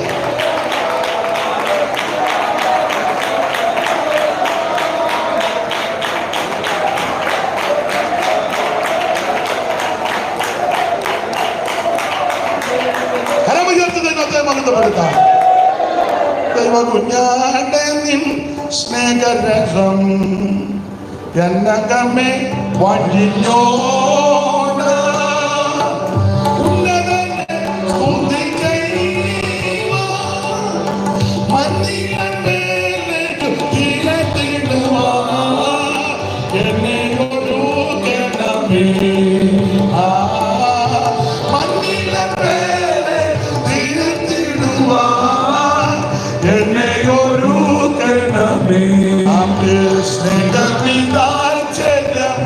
Oh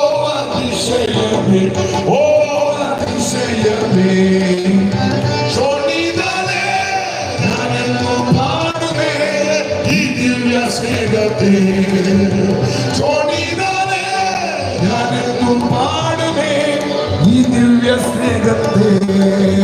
ദൈവ കുഞ്ഞാതെ നിൻ സ്നേഹരസം എന്നകമേ വഴിഞ്ഞോട ഉന്നതനെ സ്തുതി ചെയ്യുവാൻ മണ്ണിടത്തെ തീർത്തിടുവാൻ എന്നെ ഒരുക്കണമേ. ആ മണ്ണിടത്തെ തീർത്തിടുവാൻ എന്നെ ഒരുക്കണമേ. സ്നേഹമിതാശ്ചര്യമേ ഓ അതിശയമേ ഓ അതിശയമേ ചോടിനാലേ ഞാനെന്നും പാടുമേ ഈ ദിവ്യ സ്നേഹത്തെ. ചോടിനാലേ ഞാനെന്നും പാടും ഓയ് ഈ ദിവ്യ സ്നേഹത്തെ. കരമുയർത്തി കർത്താവിന് മഹത്വപ്പെടുക. അപ്പൊ യേശു ക്രിസ്തുവിന്റെ തേജസ് കണ്ടു കഴിഞ്ഞപ്പോൾ ആ കന്യാസുകുലുമായി അവതരിക്കുമെന്ന് മനസ്സിലായി. അവതരിക്കുന്ന ശിശു അത്ഭുതമന്ത്രി വീരനാം ദൈവം നിത്യപിതാവെന്ന് കണ്ടു. ആ ശിശു തിന്മ തള്ളി നന്മ തിരഞ്ഞെടുക്കുന്നത് ഒരു ധൈര്യം തേനും കൊണ്ട് അങ്ങനെ കണ്ടു. അത് കഴിഞ്ഞ് ഏത് കുടുംബത്തിൽ നിന്ന് ഒരു ഈശായുടെ കുടുംബത്തിൽ അത് കണ്ടു. അത് കഴിഞ്ഞ് അവൻ മരണത്തെ സദാകാലത്തേക്കും നീക്കുന്നവനാണെന്ന് കണ്ടു. അത് കഴിഞ്ഞ് 32 ഒരു രാജാവ് ഭരിക്കുമെന്ന് കണ്ടു. സ്തോത്രം. ഭരണത്തിന്റെ വിശേഷത പിന്നെ കണ്ടു. കണ്ട് അവസാനം പുതുവാന ഭൂമിയും കണ്ടു. ഇത് കൂടുതൽ തന്നെ കാണാം. 66:22 വായിച്ചു. 66:22. ഞാൻ ഉണ്ടാക്കുന്ന പുതിയ ആകാശവും പുതിയ ഭൂമിയും. മതി ദൈവത്തിന് മഹത്വം. യേശുക്രിസ്തുവിന്റെ തേജസ് കണ്ടാൽ സകലതും അതിനകത്തുണ്ട്. ദൈവത്തിന് മഹത്വം. കണ്ട് പുതുവാന ഭൂമി വരെ കണ്ടു. ദൈവത്തിന് മഹത്വം. ഇന്ന് രാത്രി പ്രാർത്ഥിക്ക്, കർത്താവ് തിരുവെടുത്തുകളെ ദൈവശക്തിയൊക്കെ തിരിച്ചറിയാൻ കണ്ണിനെ ഒന്ന് വേറെ ഒന്നും കാണരുത്. തേജസ് കണ്ടാൽ ഇതെല്ലാം കാണാം. അയ്യോ പറഞ്ഞ എൻ്റെ കണ്ണുമായിട്ട് ഒരു പഴയ പാട്ടിന്റെ വരിയുണ്ട്. മായയെ നോക്കാതെ വണ്ണം മമ കൺകൾ നീ തിരിച്ചു. മായയെ നോക്കാതെ വണ്ണം മമ കൺകൾ നീ തിരിച്ചു. മക്കൾ പൂരോന്നിൻ വഴിയിൽ എന്നെ നടത്തണമേ. മകൾ പൂരോന്നിൻ വഴിയിൽ എന്നെ നടത്തണമേ. ഇന്നത്തെ എൻ ക്രിയകളും മനോഭാവങ്ങളെല്ലാം രാവിലെ പാടുന്ന പാട്ടാണ്. രാവിലെ പാടും.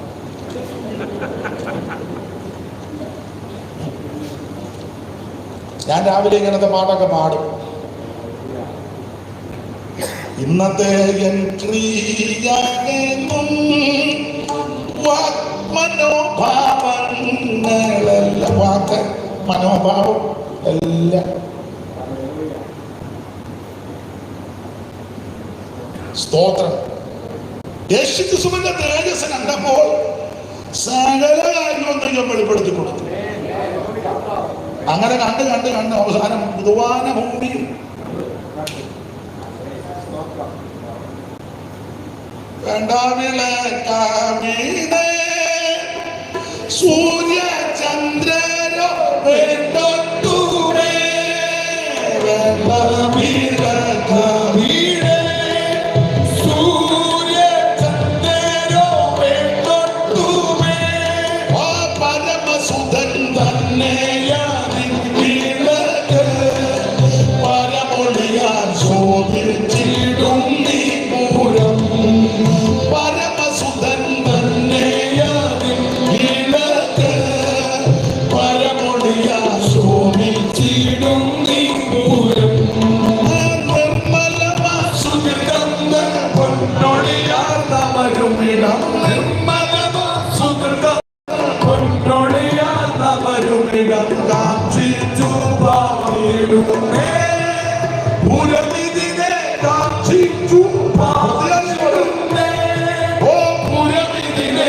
കാക്ഷിച്ചു പാർത്തിടുന്നേ, പുരവിനെ കാക്ഷിച്ചു പാർത്തിടുന്നേ. പൊന്നൊടിയാൽ അവരുമിടം നിർമ്മലമാം സുഹൃതന്തർ, പൊന്നൊടിയാൽ അവരുമിടം കാക്ഷിച്ചു പാർത്തിടുന്നേ, ഓ പുരവിനെ കാക്ഷിച്ചു പാർത്തിടുന്നേ, ഓ പുരവിനെ കാക്ഷിച്ചു പാർത്തിടുന്നേ, പുരവിനെ കാക്ഷിച്ചു പാർത്തിടുന്നേ.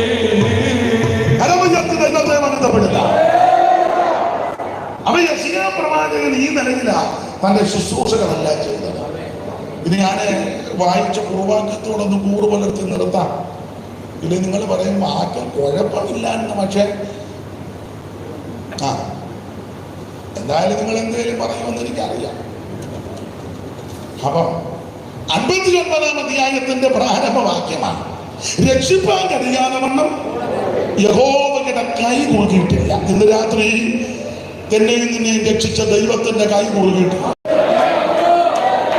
നമുക്ക് വേണ്ടി ജീവനെ തന്നവന്റെ കൈ കുറുകിപ്പോയിട്ടില്ല. നമുക്ക് വേണ്ടി ഈ കുറുകാത്തൊരു കര ഉയരത്തിലുണ്ട്. ഇനി തമിഴ്നാടകം പോലെ പോകാം. നമുക്കറിയാം യെശയ്യാ പ്രവചനം 58-ാം അധ്യായം ഉപവാസ പ്രാർത്ഥനകളുടെ പ്രമാണം.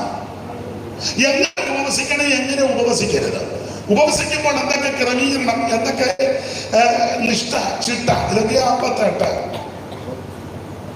അന്യായ ബന്ധനങ്ങളെ അടിക്കണം, മുഖത്തിന്റെ അവചേതകളെ പീഡിതരെ സ്വതന്ത്രനായിട്ട് എല്ലാ മുഖത്തെയും ഇതല്ലയോ ഇതൊക്കെയാണ് ഇഷ്ടം.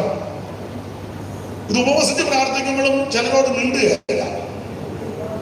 അവര് സഭയോട് കയറിയിരുന്ന പള്ളിയോടെ റെക്കോർഡ് ചെയ്യും. ഉപവാസം സ്തോത്രം. വിശപ്പുള്ളവന് അപ്പം നുറുക്കി കൊടുക്കണം. പിച്ചക്കാരൻ വന്ന 5 രൂപ കൊടുക്കുകയല്ല. എഴുതി വെച്ചിരിക്കുക, യഹോവയായിരിക്കപ്പെട്ടവനെ എന്തിനു പുറത്തു നിൽക്കുന്നു അകത്ത്. എന്നിട്ട് ഗേറ്റ് എഴുതി വെക്കുക, പട്ടിയുണ്ട് സൂക്ഷിക്കാൻ. എന്തിനാണ് ആ 2 എഴുതി വെക്കുന്നത്? ഒന്നേ വെടി വെക്കണമില്ല, തല്ലി വെക്കണം. വെടിവെക്കാൻ തല്ലി കൊല്ലുക. ഞങ്ങളുടെ ഒരു വീടിന്റെ ഭാഗത്തിൽ എഴുതി വെച്ചു, അവിടെ സഭയൊക്കെ ഉള്ളതാ, യഹോവയാൽ അനുഗ്രഹിക്കപ്പെട്ടവനെ എന്തിന്. അപ്പൊ അവിടുത്തെ അമ്മാച്ചൻ വന്ന് ചോദിച്ചു, രാജമ്മേ ഇതൊക്കെ ഉള്ളതാണോ? ഇതൊക്കെ വേദപുസ്തകത്തിൽ എനിക്ക് വലിയ തിട്ടമില്ല. അപ്പൊ ഇങ്ങനെയൊക്കെ ഉണ്ടോ? ചില മുഴുവൻ അങ്ങ് വാക്യം ആ കിടക്കര എഴുതി വെച്ചിരിക്കുക, ഈ വെള്ളം കുടിക്കുന്നവനല്ല. അന്നാദ്യം ഇച്ചിരി വെള്ളം കൊടുക്കുവാനും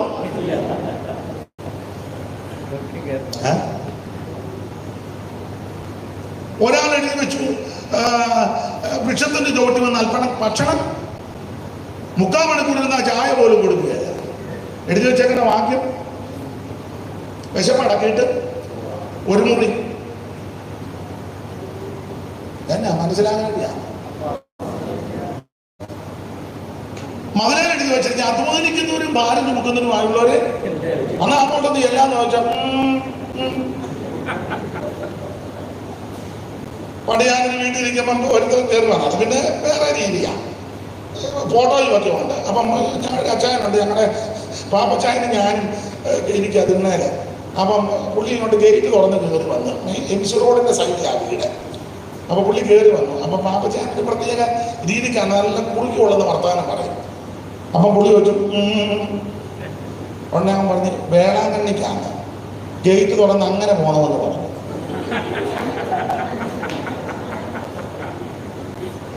ഉടനെ അവൻ പറഞ്ഞു, അച്ഛാ വേളാങ്കണ്ണി ഇടോ, അതല്ലോ പറഞ്ഞ ഇവിടാണോ വേളാങ്കണ്ണി? വെളിയിൽ ഇറങ്ങിച്ച്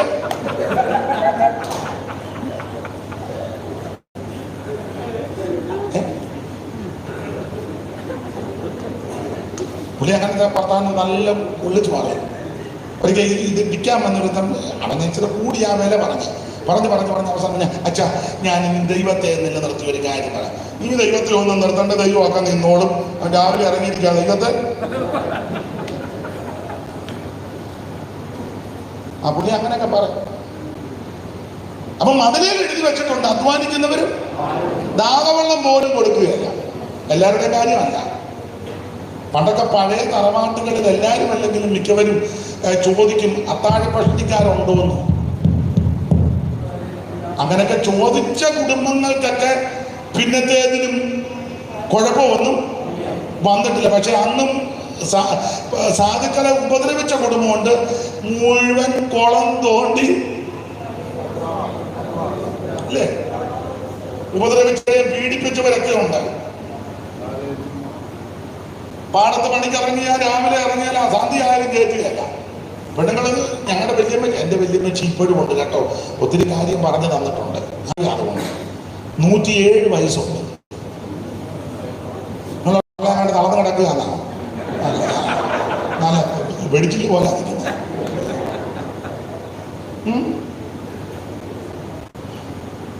ഒറ്റ മുടി പോലും കടത്തിട്ടില്ല, വെളുത്തിട്ടില്ല, മുഴുവൻ മുടി കടത്തതാണ്. അന്ന് ദൂരെ വരുമ്പോഴേ കാണുകയും ചെയ്യാം. കണ്ണട ഇന്ന് വരെ വെച്ചിട്ടില്ല. ഒരസുഖമില്ല, ഷുഗറുമില്ല, പ്രഷർ. വെള്ളപ്പൊക്കത്തിന് എല്ലാവരും ക്യാമ്പിൽ പോയി. അപ്പം ഡോക്ടർമാർ പരിശോധനയ്ക്ക് വന്നു. ഏതാ നമ്മുടെ വെള്ളപ്പൊക്കം. അപ്പം എല്ലാവരും പരിശോധിക്കും, എല്ലാത്തിനും ചെയ്യണം. ഈ അമ്മയും പരിശോധിക്കും, ഒരു കുഴപ്പമില്ല. അപ്പോൾ ഡോക്ടർ ഒരു ലേഡിയാണ്, അവരെന്ന് പറയാം അമ്മച്ചി എന്തുവാ കഴിക്കുന്നത്? അമ്മച്ചി പറഞ്ഞു ഞാൻ രാവിലെ കുളിക്കും, വൈകിട്ടും കുളിക്കും. എന്നിട്ട് ചോദിച്ചു കുഞ്ഞിൻ്റെ മുടിയെല്ലാം പാറി പറഞ്ഞിട്ട് അത് കുളിക്കുകയല്ലേ?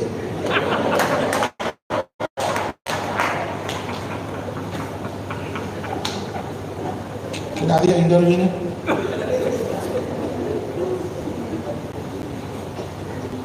അത് പോട്ടെ. എൻ്റെ ഉപ്പാപ്പൻ്റെ ഭാര്യ സുഖമില്ലാതെ മെഡിക്കൽ കോളേജിൽ വണ്ടാനത്ത് കിടന്നു. 4ാം നിലയില്ല. ഞങ്ങൾ അങ്ങോട്ട് ചെന്നപ്പോൾ അന്ന് വെല്ലുമിക്ക് 100 വയസ്സായി. പുള്ളിക്കാരി വന്ന് കാണാൻ, മരുമകളെ കാണാൻ. അപ്പം ഞങ്ങളെല്ലാം ചെന്ന് ലിഫ്റ്റ് കയറാനായിട്ട് ചെന്നപ്പം താമസമാണ്. പുള്ളിക്കാരി സ്റ്റെപ്പ് കയറി 4ാം നിലയിൽ ചെന്നു.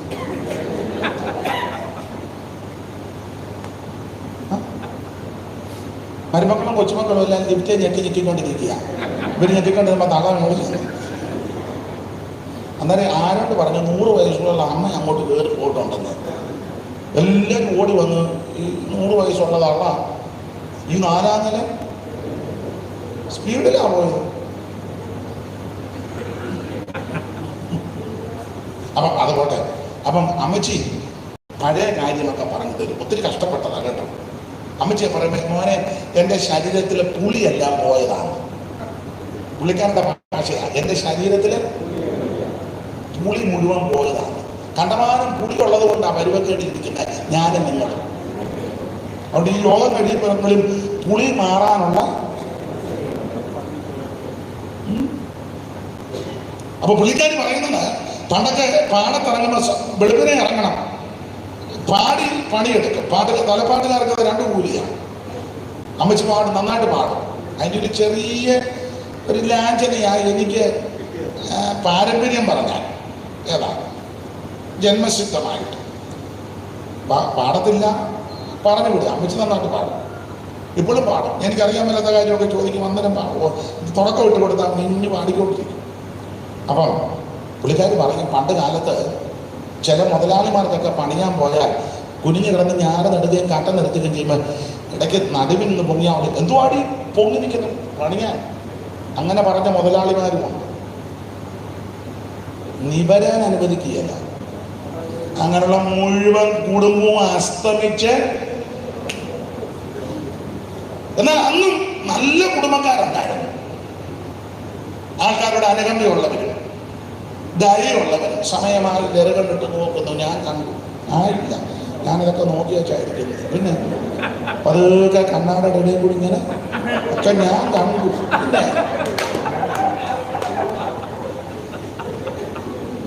അപ്പൊ ശ്രദ്ധിച്ചേ, അങ്ങനെയൊക്കെ ഒത്തിരി പേരെ ഉപദ്രവിച്ചവരുണ്ട്.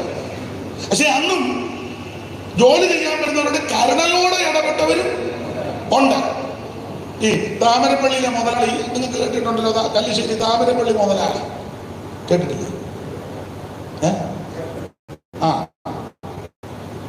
ആനയൊക്കെ ഉണ്ടായിരുന്നു. കൂപ്പ് ഓരോ തേക്കയിലും ആനയെ കെട്ടിയിട്ടേക്കായിരുന്നു. നമുക്ക് ആന ഉണ്ടായിരുന്നു, കുഴിയാന, പെരയുടെ ചുറ്റും പിന്നെ ചെറുതായിട്ട് കാണാം. അതാണ് നമ്മുടെ ആന. അപ്പൊ ആ മുതലാളിയെ പറ്റി ഒരിക്കൽ കേട്ടിട്ടുള്ളത്, മുതലാളി ഇങ്ങനെ അങ്ങോട്ട് നടന്നു പോയപ്പോൾ ഒരുത്തൻ ജോലിക്കാരൻ തന്നെ ഓടുന്നത്. മുതലാളി പിന്നെ ഓടിവാ, ഒരുത്തൻ തന്നെ കയറി തേങ്ങ ഇടുന്നത്. അപ്പൊ മുതലാളി ചോദിച്ചു, എവിടാണ്? അവിടെ വന്ന ഒന്ന് പുള്ളി തിരിച്ചു പോയി, തിരിച്ചു നടന്നത്. മുതലാളി അങ്ങോട്ടല്ല ഇങ്ങോട്ട് വിട്ടി. ഞാൻ ഈ വടിയും പിടിച്ചോണ്ട് അങ്ങോട്ട് ചെല്ലുമ്പോൾ അവൻ തെങ്ങേന്ന് എടുത്ത് ചാടും. കാലോ കയ്യോ ഒടിഞ്ഞാൽ ഞാൻ വേണം അവനെ. അന്നേരം എനിക്ക് 3000 രൂപ, ഒരു കൊല്ലം തേങ്ങ പോയാൽ 50 രൂപ ഓടാൻ പറഞ്ഞു. പുള്ളിക്ക് ബുദ്ധിയുണ്ടായിരുന്നു. ഒരു കൊല്ലം തേങ്ങ പോയാൽ അന്നത്തെ കാലത്ത് 50 രൂപ. ഇവന്റെ കാലോ കയ്യോ ഒടിഞ്ഞെങ്കിൽ ഞാൻ എൻ്റെ വണ്ടിയിൽ ഇവനെ, നീ രാവിലെ എനിക്ക് പണി തരാൻ വന്നതാണ്, പോടാന്ന് പറഞ്ഞു. നീയും വേണേ ഒരു കൊല്ലം ഇട്ടോണ്ട് പോകോളാം. അങ്ങനെയുള്ള നല്ല മനുഷ്യർ ഉണ്ട്, സാധുക്കളോട് അനുകമ്പയുള്ള, അവരുടെ കുടുംബത്തിനൊന്നും ദോഷം വന്നിട്ടില്ല. അങ്ങനെയുള്ള കുടുംബമൊന്നും ക്ഷയിച്ചു പോയിട്ടില്ല. നിങ്ങൾ അടൂര് ചെന്നാൽ ഒരു സംഭവം അറിയാം, ഒത്തിരി സംഭവങ്ങൾ പറയാനുണ്ട്. മാർത്താണ്ഡവർമ്മ വേഷപ്രച്ഛന്നനായിട്ട് വന്നപ്പോൾ ഒരു വീട്ടിൽ കയറ്റിയില്ല. എന്നാൽ ആ നെല്ലിമൂട്ടിപ്പടിയിൽ ഒരു വീടുണ്ട്, കയറ്റി. അവിടുത്തെ അമ്മ, ആളറിയുന്നില്ലല്ലോ, അവിടുത്തെ അമ്മ കയറ്റി. സന്ധ്യക്ക് ഇങ്ങനെ പമ്മി നിൽക്കുക, എന്നാ കുഞ്ഞെ ഒന്ന് അന്തി ഉറങ്ങാൻ തലയാ, അയ്യോ ഇങ്ങോട്ട് വന്നാട്ട്. ആ അമ്മ വീട്ടിൽ കയറ്റി ചൂടുവെള്ളം കൊടുത്ത് കുളിക്കാൻ. മോനെ അവിടെ വെള്ളമുണ്ട്. ആ മാർത്താണ്ഡവർമ്മയാണെന്ന് തലയറിയുന്നില്ല. ഒരു സന്ധ്യക്ക് ഒരു യൗവനക്കാരൻ വന്നതല്ലേ, തലചായ്ക്കാനായിട്ട് ചോദിച്ചതല്ലേ, ഒന്നും ആളറിയാതെ അമ്മ കൊടുത്തു. കിണ്ണത്തിനകത്ത് നല്ല ചൂട് കഞ്ഞി കൊടുത്തു. വിശന്ന് വരും, ആർത്തിയോടെ കഴിച്ചു. പുതയ്ക്കാനൊരു പുതപ്പും കൊടുത്തു. അവിടെ കിടത്തി. ഇവിടുപ്പിനെ സ്ഥലം കിട്ടും. അമ്മ എഴുന്നേറ്റ് കട്ടൻ കാപ്പിയായിട്ട് വന്നപ്പം ആളില്ല. അയ്യോ ആരാ എന്തുവാണ് ഒന്നും ഇന്നത്തെ പോലെ ഫോണോ ഒന്നുമില്ലല്ലോ. നാളുകൾ കഴിഞ്ഞു. അദ്ദേഹം വീണ്ടും തിരുവനന്തപുരത്തിൽ രാജാവായിട്ട് സ്ഥാനമേറ്റു. അന്നേരം പുള്ളി തീർപ്പ് കൽപ്പിച്ചു. ആ കയറ്റി കിടത്താതെ ഇറക്കി വിട്ട വീട് കുളം തോണ്ടി. കുളം തോണ്ടെന്ന് പറഞ്ഞാൽ ആനയെ കൊണ്ടുവന്ന്. പക്ഷേ ഈ കഞ്ഞി കൊടുത്ത് കിടപ്പാളം കൊടുത്ത അമ്മയ്ക്ക് ചെമ്പ് പട്ടയ്ക്കകത്ത് സ്ഥാനം കൊടുത്തത് ആ മുതലാളി സ്ഥാനം. അത് അടൂര് സൈഡിലുള്ളവർക്കെല്ലാം പേര്. വർഗീസ് മുതലാളി, തോമ മുതലാളി, ജോയി മുതലാളി, വർഗീസ് മുതലാളി, അത് അന്ന് കൊടുത്ത സ്ഥാനം. മനസ്സിലായി? ഈ ലോകത്തിലെ ഒരു രാജാവ് ആ നിലയിൽ ഇടപെട്ടെങ്കിൽ രാജാവ്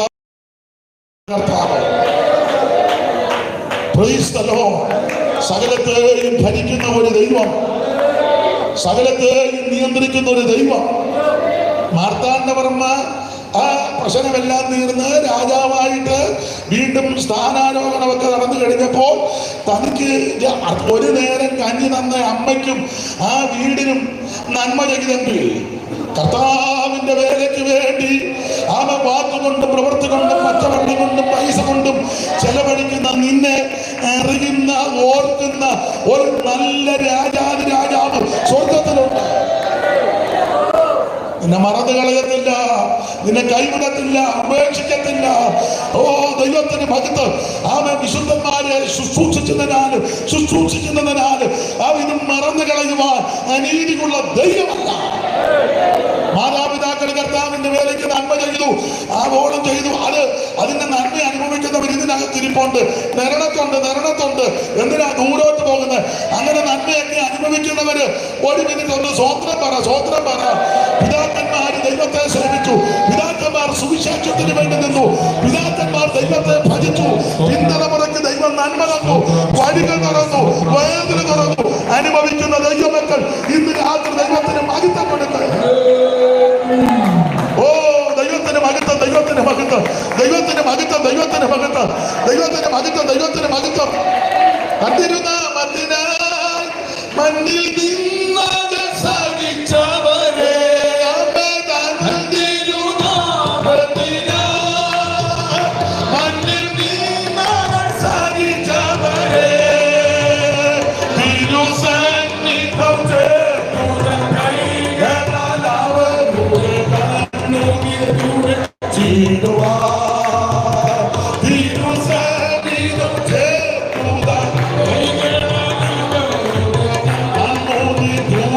തന്നിടുവാൻ ഓ പ്രതിഫലം തന്നിടുവാൻ ഓ യേശുരാജൻ തന്നിടുവാൻ അധികമില്ലിയോ നാളുകൾ നമ്മുടെ ആദികൾ കീർത്തിടുവാൻ അധികമില്ലിയോ നാളുകൾ നമ്മുടെ ആദികൾ കീർത്തിടുവാൻ കരമുയർത്തി ദൈവത്തിന് മഹത്വം കൊടുക്കുക. ഓടിച്ച് അവസാനിപ്പിക്കാൻ രക്ഷിക്കാൻ കഴിയാതെ വണ്ണം യഹോവയുടെ കയ്യ്. അപ്പൊ 58-ാം അധ്യായം ഉപവാസവും പ്രാർത്ഥനയും വ്യവസ്ഥയും. 59-ന്റെ പ്രാരംഭവാക്യത്തെ പറയുക രക്ഷിപ്പാൻ കഴിയാതെ വണ്ണം യഹോവയുടെ കയ്യ്. ഞാനിങ്ങനെ പറയുന്നത് 58-ാം അധ്യായത്തിലെ വ്യവസ്ഥ പ്രകാരം ഉപവസിച്ച് പ്രാർത്ഥിക്കുന്ന ഒരു ദൈവ പൈതൽ പ്രാർത്ഥിക്കുന്ന ദിനങ്ങളിൽ, ആഴ്ചകളിൽ, ആണ്ടുകളിൽ ഒരു വിടുതൽ കണ്ടില്ലല്ലോ എന്നോർത്ത് നീ നിരാശപ്പെടരുത്. ദൈവത്തിന്റെ കൈ മുറുകിയിട്ടില്ല. ഒന്നുകൂടെ പറയാം 58-ാം അധ്യായത്തിലെ വ്യവസ്ഥ പ്രകാരം ദൈവസന്നിധിയിൽ ഉപവസിച്ച് പ്രാർത്ഥിക്കുന്ന മാതാവേ, പിതാവേ, സഹോദരി, സഹോദര, നീ പ്രാർത്ഥിക്കുന്ന ദിനങ്ങളിൽ, ആഴ്ചകളിൽ, മാസത്തിൽ, ആണ്ടിൽ ഒരു വിടുതൽ നടന്നില്ലെങ്കിലും നിരാശപ്പെട്ടു പോകരുത്. ദൈവത്തിന്റെ കൈ കുറുകിയിട്ടില്ല. രക്ഷിപ്പാൻ കഴിയാതെ വണ്ണം യഹോവയുടെ കൈ കുറുകിയിട്ടില്ല. ഇന്ന് രാത്രി നിനക്ക് വേണ്ടി വഴി തുറക്കുന്ന ഒരു ദൈവമുണ്ട്. നിനക്ക് വേണ്ടി വാത നിൽക്കുന്ന ഒരു ദൈവമുണ്ട്. രക്ഷിപ്പാൻ കഴിയാതെ വണ്ണം യഹോവയുടെ കൈ കുറുകിയിട്ടില്ല. ഓ ദൈവത്തിന്റെ മഹത്വം. ഇന്ന് രാത്രി ദൈവിക വിടുതൽ വെളിപ്പെടട്ടെ. ദൈവത്തിന്റെ ശക്തിയുള്ള ഭുജം, ദൈവത്തിന്റെ മഹത്വമുള്ള ഭുജം.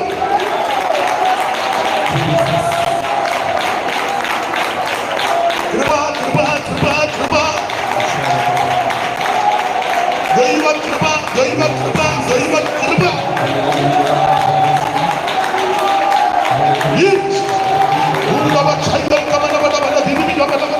ദൈവത്തിന്റെ മഹത്വം, ദൈവത്തിന്റെ മഹത്വം, ദൈവത്തിന്റെ മഹത്വം, ദൈവത്തിന്റെ മഹത്വം.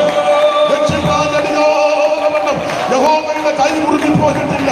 നിനക്ക് വേണ്ടി സീനിയ പ്രവർത്തിക്കും, നിനക്ക് വേണ്ടി വഴി തുറക്കും, നിനക്ക് വേണ്ടി ദൈവത്തിന്റെ കാര്യം ചാലിക്കും.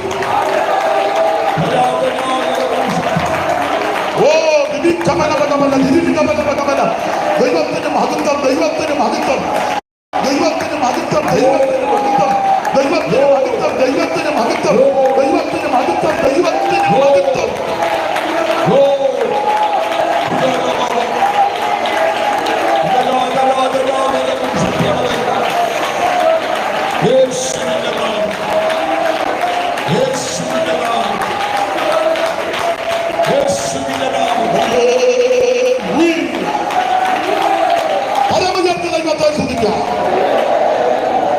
രക്ഷിപ്പാൻ കഴിയാതെ വേണം യഹോവയുടെ കൈ.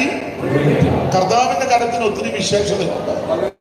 ഉത്തമഗീതങ്ങളുടെ പുസ്തകം 5-14 വിശേഷതയ്ക്ക് ഒരു വിശേഷണം കൊടുത്തിട്ടുണ്ട്. 5-14 ഓടിച്ചു വായിക്കാം. ഉത്തമഗീതം 5-14. 5-ാം അധ്യായം മണവാളന്റെ ഇടയച്ചന്റെ അംഗപ്രതിന്റെ വർണ്ണനയാണ്. 5-ാം അധ്യായത്തിന്റെ 10 മുതൽ ആ വർണ്ണന അലങ്കാര ഭാഷയിൽ കൊടുത്തിട്ടുണ്ട്. 5-10 എന്റെ പ്രിയൻ വെണ്മയും ചുവപ്പും ഉള്ളവൻ 10,000-ങ്ങളിൽ അതിശ്രേഷ്ഠൻ. പിന്നെ അവന്റെ ശിരസ്. അപ്പൊ താഴോട്ട് വായിക്കുമ്പോ തല മുതൽ, എന്റെ ഭാഷ പറഞ്ഞ തല മുതൽ നഖം വരെ വർണ്ണിച്ചു വന്ന കൂട്ടത്തിൽ 14-ാം വാക്യം. അവന്റെ കൈകൾ ഗോമേതകം പതിച്ചിരിക്കുന്ന അവിടുത്തെ തൃക്കരത്തിന്റെ ഒരു വിശേഷത 2 ലോകം പതിപ്പിച്ചു. 1 ഗോമേതകൻ, 2 സ്വർണം. വ്യാഖ്യാനിക്കാൻ നേരമില്ല, വേറെ വാക്യങ്ങൾ എടുക്കണം. ഗോമേതകൻ ന്യായവതിയെ കാണിക്കുന്നതാണ്.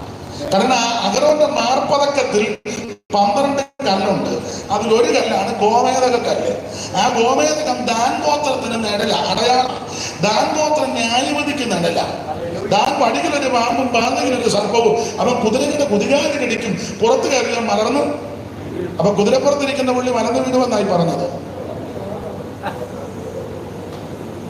ഓ ഞാൻ ഒപ്പിച്ചതാണോ? വായിച്ചേ. അല്ലമ്മ ഇതൊന്ന് വായിപ്പിച്ചു. ദാനെപ്പറ്റി 49:17 ഉൽപ്പത്തി ഒന്ന് വായിച്ചേ. അമ്മയ്ക്ക് ഞാൻ വേറെ വാക്യം തരാം. ദാൻ വഴിയിലൊരു പാമ്പും പാതയിൽ ഒരു സർപ്പവും പാതയിലൊരു സർപ്പവുമാ. അവൻ കുതിരയുടെ കുതികാൽ കടിക്കും. കുതിരയുടെ കയറിയവൻ കുതിരയുടെ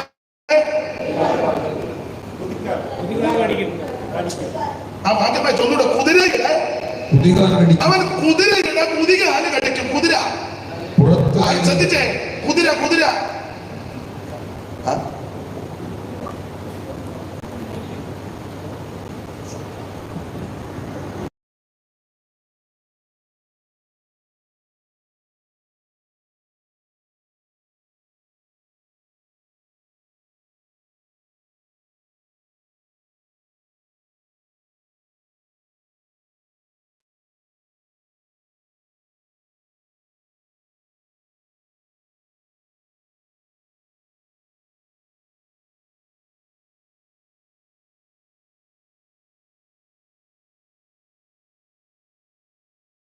കടിക്കും. പിന്നെ കുതിരപ്പുറത്തിരിക്കുന്ന പുള്ളി പുള്ളി മൊത്തം മനസ്സിലായേ.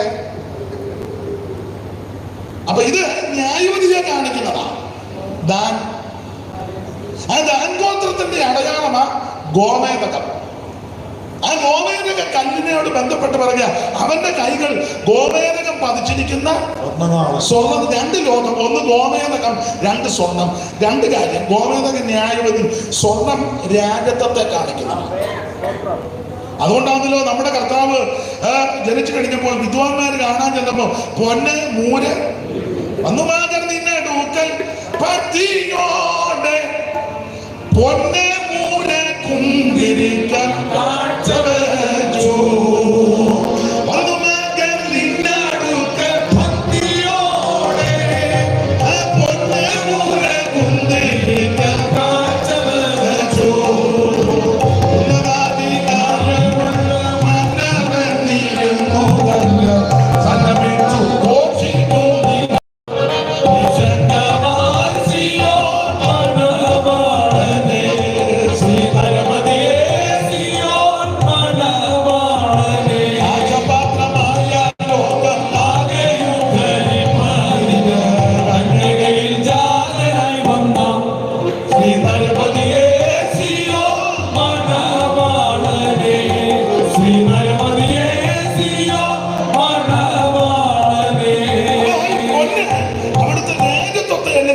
അനുഗ്രഹത്തെ കാണിക്കുന്നു.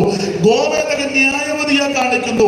അവന്റെ കൈകൾ ഗോമേതകം പതിച്ചിരിക്കുന്ന വേർപെടുതാക്കളെ ചെല്ലപ്പെടുന്ന ഒരു കൈ ഗോമേതകവും ഒരു കൈ സ്വർണമാണ്.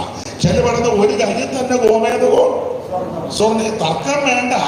എന്തായാലും രണ്ട് ലോകം രണ്ട് വിഷയം കാണിക്കുന്നു, ന്യായവതിയും അനുഗ്രഹവും. അപ്പൊ ഇങ്ങനെ അങ്ങോട്ട് ചോദിച്ചു, അനുസരിക്കുന്ന ദൈവമക്കൾക്ക് ഈ കരം അനുഗ്രഹത്തിന്റെ കരം. എന്നാൽ ദൈവത്തോടും ദൈവവചനത്തോടും ദൈവ ശുശ്രൂഷയോടും മറുത്തു മത്സരിക്കുന്നവർക്ക് ഈ കരം ന്യായവതിയുടെ കരമാണ്.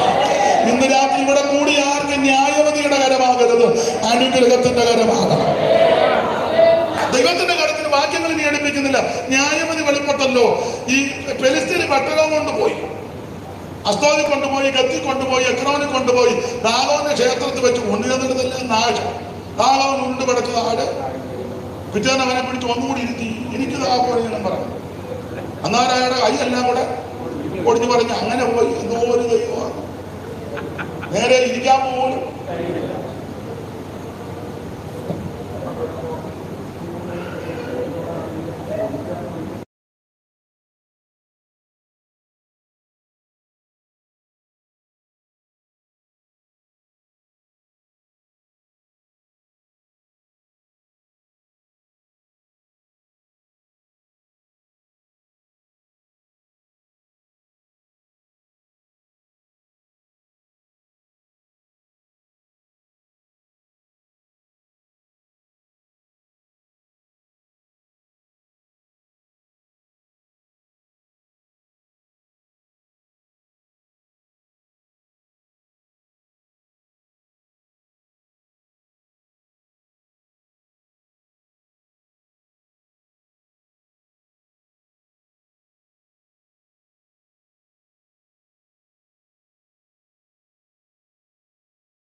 ഇരുത്തി അവൻ ഉരുണ്ട് പടച്ച് ഈ പട്ടകം എടുത്തോണ്ട് കൊണ്ടുവന്നിടത്തെല്ലാം മൂലരോഗം.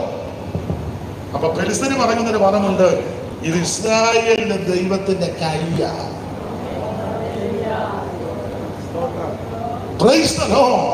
ഇത് ദൈവത്തിന്റെ കൈയാണ്. മിസ്രയീമിലും ബാധകൾ വന്നപ്പോ പറഞ്ഞു ഇത് ദൈവത്തിന്റെ വിരലാണ്. എതിർക്കുന്നവർക്ക്, ഉടക്കുന്നവർക്ക്, ദൈവത്തോടും വചനത്തോടും ദൈവിക ശുശ്രൂഷയോട് എതിർത്ത് നിൽക്കുന്നവർക്ക് ന്യായവനുകളുടെ കരമാണ്. എന്നാൽ അനുസരിക്കുന്ന ദൈവകുഞ്ഞുങ്ങൾക്ക് ഇത് അനുഗ്രഹത്തിന്റെ കരമാണ്. ഓടിച്ചു പറഞ്ഞാൽ അനുഗ്രഹത്തിന്റെ ദൈവം തൊട്ടാൽ, ദൈവം സ്പർശിച്ചാൽ, ഉൽപ്പത്തി 32:22 മുതൽ ഓടിച്ചു വായിച്ചു. ദൈവത്തിന്റെ കരം വന്നാൽ എന്തൊക്കെ നടക്കും? ഇന്ന് രാത്രി ചിലരെ ഈ കരം ഒന്ന് തൊടട്ടെ. ഉൽപ്പത്തി 32:22 മുതൽ രാത്രി അവർ എഴുന്നേറ്റു, തന്റെ രണ്ട് ഭാര്യമാരെ രണ്ട് ഭാര്യ രാജാലും ലേയായി, രണ്ട് ദാസ് ബിൽഗ ശില്പ. രാത്രിയിൽ യാക്കോബ് എഴുന്നേറ്റ്. പുള്ളി രാത്രി അങ്ങനെ എഴുന്നേറ്റുന്ന സ്വഭാവമൊന്നും സന്ധ്യയ്ക്ക് തലകണയെല്ലാം വെച്ച് കിടന്നുറങ്ങിയ ആളാണ്. ഇപ്പൊ രാത്രിയിൽ എഴുതിയ വിഷയങ്ങൾ അതുപോലെ ഒരു കുശമായി. രാത്രി എഴുന്നേറ്റ് രണ്ട് ഭാര്യയും രണ്ട് ദാസും ബിൽഗയും ശില്പയും 11 പിള്ളേരെയും കൂട്ടിക്കൊണ്ട് യാക്കോബ് അവിടുന്ന് കടന്ന് വീട്ടിൽ നിന്ന് പോകുന്നു, അമ്മായിയപ്പന്റെ വീട്ടിൽ നിന്ന്. തനിക്കുള്ളതൊക്കെ അങ്ങനെ കടത്തിയ ശേഷം യാക്കോബ് തനിയെ ചോദിച്ചു. അപ്പോൾ ഒരു പുരുഷൻ അവന്റെ അടുക്ക് വന്നു. ഉഷസാകുമ്പോൾ അവനോട് മല്ല് പിടിച്ചു. അവനെ ജയിക്കയില്ല എന്ന് കണ്ടപ്പോൾ യഹോവയുടെ ദൂതൻ യാക്കോബിന്റെ തുടയുടെ തടം തൊട്ടു. അപ്പം ദൈവത്തിന്റെ ദൂതൻ യാക്കോബിന്റെ തുടയുടെ തടം തൊട്ടു. അവിടുത്തെ കരമൊന്ന് തൊട്ടു. ചോദിച്ചു പേരെന്താണ്? അന്നേരം പറഞ്ഞു യാക്കോബ് എന്നാണ്. അപ്പച്ചൻ വണ്ടി ചോദിച്ചു പറഞ്ഞു ശരി. പിടുത്തം വന്നപ്പം ആള് കാര്യം പറഞ്ഞു. പലതും പറയാതെ ശരി പിടുത്തം പിടിക്കാനായിട്ടാണ്. ശരി പിടുത്തം വന്ന് മുറുകിയപ്പോ പറഞ്ഞു ഏക്കപ്പാന്ന് പറഞ്ഞു. ആ ആയിക്കോട്ടെ. അപ്പൊ പറഞ്ഞു പേര് ഏക്കപ്പ. അപ്പൊ പറഞ്ഞു ഒരു കാര്യം, ഇനി നിന്റെ പേര് ജേക്കബ് എന്നല്ല, ഇസ്രായേൽ പേര് മാറ്റി. അടുത്ത അധ്യായം വായിക്കുമ്പോൾ 33:4 വായിച്ചു. ദൈവദാസനെ ഏശാവ് ഓടി വന്നവനെ എതിരേറ്റ് കടുത്ത് വീണ് ചുംബിച്ച് രണ്ടുപേര് കരഞ്ഞു. ആ പിന്നെ അവൻ തലമുക്കി. അപ്പൊ നിങ്ങൾ ശ്രദ്ധിച്ചേ, ദൈവത്തിന്റെ കൈ യാക്കോബിനെ തൊട്ടപ്പോൾ പേരും പ്രകൃതിയും മാറി. ഒരനുഗ്രഹത്തിന്റെ പേര് കൊടുത്തു. മാത്രമാണോ, അക്കരെ ചെന്നപ്പോൾ ദീർഘവർഷങ്ങളായി എതിരായി നിന്ന ഏശാവ് ഓടി വന്ന് കെട്ടിപ്പിടിച്ച് ചുംബന. ദൈവം നിന്നെ തൊട്ടാൽ നിനക്ക് വിരോധമായി നിൽക്കുന്നവൻ അനുകൂലപ്പെടും. യാക്കോബിനെ തൊട്ടകരം കുറുകിയിട്ടില്ല. രക്ഷിപ്പാൻ കഴിയാതെ യഹോവയുടെ കൈ യാക്കോബിനെ തൊട്ടപ്പോൾ പേര് മാറി, പ്രകൃതി മാറി, അനുഗ്രഹത്തിന്റെ പേര് കൊടുത്തു. വിരോധമായി നിന്നവൻ അനുകൂലപ്പെട്ടുവെന്ന് രമ്യതയായി. ഇന്ന് രാത്രി ആ കര കുറിഞ്ഞിട്ടില്ല. എല്ലാ വാക്യങ്ങളും എടുപ്പിക്കുന്നില്ല. 19:7-8 രാജാക്കന്മാരുടെ 1-ാം പുസ്തകം 19:7-8 വേഗത്തിലൊക്കെ നിർത്തുക.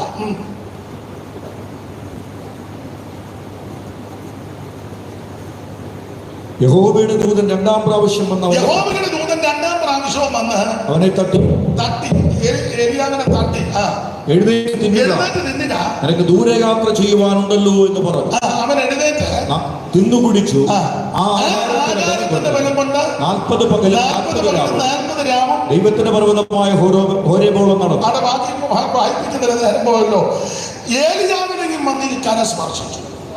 യാക്കോബിനെ തൊട്ടു, ഏലിയാവിനെ തട്ടി. എന്തായാലും കരം തൊട്ടു. ഏലിയാവ് കിടക്കുന്നത് ചാകാൻ കിടക്കുക. ഒരു തള്ള ഏതാണ്ട് പറഞ്ഞു. അവർ പറഞ്ഞു എന്റെ പ്രവാചകന്മാരെ കൊന്നെങ്കിൽ അവരിൽ ഒരുത്തനെ പോലെ ഇയാളെ. ഇത് കേട്ടപ്പോ ഈ മനുഷ്യൻ പേടിച്ച്. അതിന് ചരിത്രമൊക്കെ പറയുന്നത് ഇസബേൽ എന്ന് പറയാൻ കാര്യം ഇസബേൽ കൂടോത്രം ചെയ്യുന്നവളായിരുന്നല്ല, ശുദ്രം ചെയ്യുന്നവളാണ്. അപ്പോൾ ഏലിയാവിനെതിരെയും ഇങ്ങനെയൊക്കെ ഒത്തിരി ഫൈറ്റ് ചെയ്തു. ഇതിന്റെ എല്ലാ ടെൻഷനുകളൊക്കെ വന്ന് ഭീതി, മരിക്കാൻ കിടക്കുക. അപ്പോൾ ആ ദൈവത്തിന്റെ ദൂതം വന്ന് തട്ടിയച്ച് പറഞ്ഞു ചാകാൻ കിടക്കുക. ആ ചാകാൻ പോവുക, എനിക്ക് ചത്താ മതി. നമ്മുടെ വിചാരമല്ല ദൈവത്തിന്റെ വിചാരം. ഏലിയാ പുറത്ത് ഒന്നേ ആകാവ് കൊല്ലും, ഇല്ലേ ഇസബേല് കൊല്ലും, അല്ലെ അവിടെ ആൾക്കാർ കൊല്ലും. എന്തായാലും അവരുടെ കയ്യിൽ പെടുന്നതിലും അല്ലെ മരുഭൂമിയിൽ ആരും അറിയാനങ്ങ് ചത്താ മതി. പക്ഷെ ഇങ്ങനൊന്നും ചാകാനല്ല ദൈവത്തിന്റെ പദ്ധതി. നീ ചാകുമെന്നാര് പറഞ്ഞു? നീ ത്യാഗമെന്നാര് പറഞ്ഞു? ദൈവത്തിന്റെ പദ്ധതി നിങ്ങൾക്കറിയാമോ? ശിഷ്യനും ഗുരുവും കൂടെ യോർദാൻ അടിച്ച് മരകര കയറി അങ്ങോട്ട് ചെന്നപ്പോൾ അഗ്നിമയ രഥങ്ങളും അശ്വങ്ങളും പ്രത്യക്ഷപ്പെട്ട് തന്റെ അരുമ ശിഷ്യൻ നോക്കി നിൽക്കെ ആത്മാവിൽ ചുഴലിക്കാറ്റിൽ ഏലിയാവിന് സ്വർഗത്തിലേക്ക് എടുത്തു.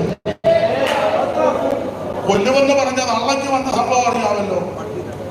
ഇനി എന്നാ അതാ നല്ല കണ്ണുമൊക്കെ എഴുതി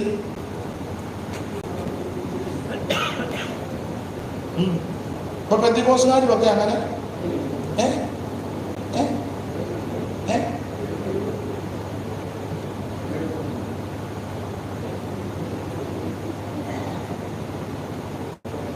ആട്ടെ, നമുക്ക് ഒന്നും പറയാനില്ല. അമ്മ മുടിയൊക്കെ ചീക്കി മിനുക്കി കണ്ണുമൊക്കെ എഴുതി സ്തോത്രം ഏവ് ചോദിച്ചു അല്ലേ? ആരാന്ന് ചോദിച്ചു. എന്താണ്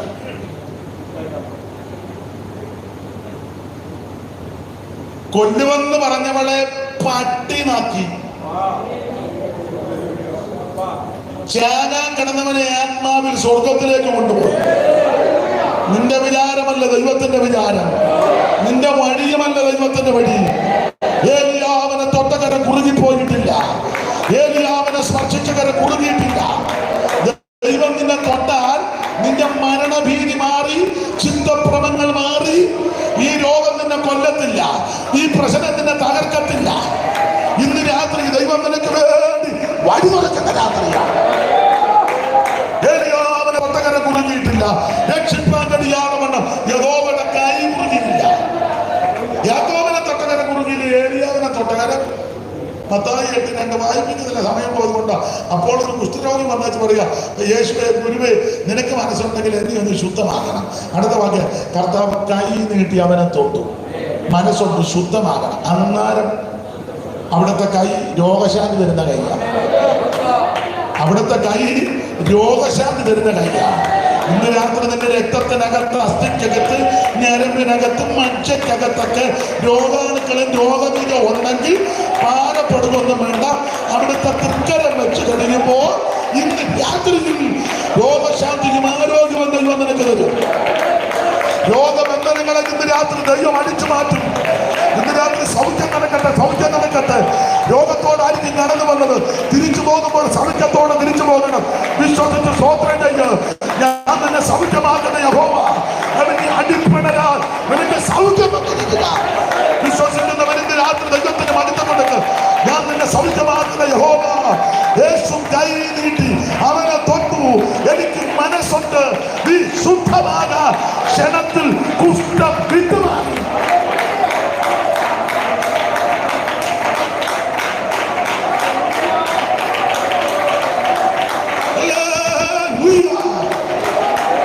രോഗം ശീലിച്ചവൻ, പാപം ഭജിച്ചവൻ,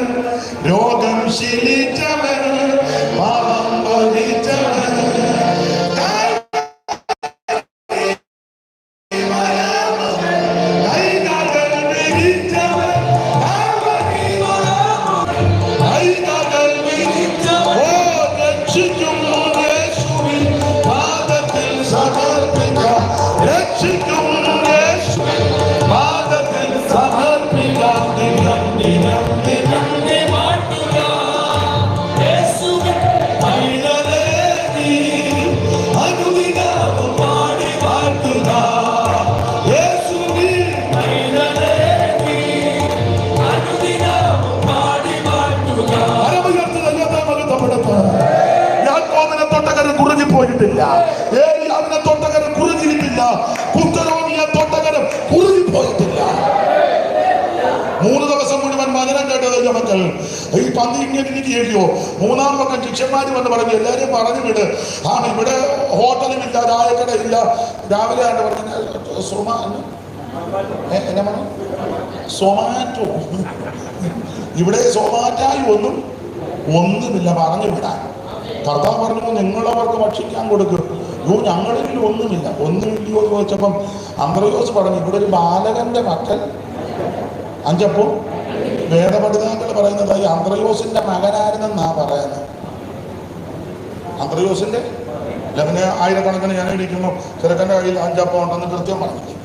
വീട്ടിൽ നിന്ന് അമ്മ കൊടുത്തു വിട്ട ഏവത്തപ്പം. ഇവൻ ഈ വചനം കേട്ടപ്പോൾ ഈ അപ്പത്തിൻ്റെ കാര്യം വന്ന് നമ്മളിവിടെ ഇരിക്കുമ്പോഴും നീ ചെന്നിട്ട് ചപ്പാത്തി ഉണ്ടാക്കണം, ചൂടാക്കണം, നീ ഫ്രിഡ്ജിൽ മേടിക്കണം, ഇയാടെ നിപ്പം കണ്ടിട്ട് ഇന്ന് 10 മണി ആയാലും നിർത്തുക. ഇതൊക്കെയാ ചിന്തിച്ചിരിക്കുന്നത്. ചെറുക്കനിതൊന്നും ചിന്തിച്ചില്ല. ചെറുക്കൻ വായിന്ന് വരുന്ന ലാവണ്യമാക്ക് ഒയ്യോ, അവൻ ഈ ജവത്തപ്പത്തിന്റെ കാര്യം പറഞ്ഞു. അത് ദിവസം അറിയാം 5 അപ്പവും 2 മീനും ഉണ്ടെന്ന്. അവൻ ഇവിടെ ഒരു ബാലകന്റെ കയ്യിലുണ്ട്. ചെറുക്കന ഭർത്താവ് പറഞ്ഞ അതിന് കൊണ്ടുപോകാം. അത് ഇന്നലെ ഓർപ്പിച്ചല്ലോ, തൃക്കരങ്ങളിലോട്ട് കൊടുത്തു. അവിടുത്തെ തൃക്കരത്തിൽ 5 അപ്പവും സ്തോത്രം സ്തോത്രം സ്തോത്രം അവർക്ക് ദൈവത്തെ മഹത്വപ്പെടുത്തും. കുഷ്ഠരോഗികൾക്ക് നല്ല സൗഖ്യമേകി ദൃഷ്ടി പോയവർക്ക് അവകാശയും നൽകി. നഷ്ടജീവനായ ലാസർ കഴിഞ്ഞു.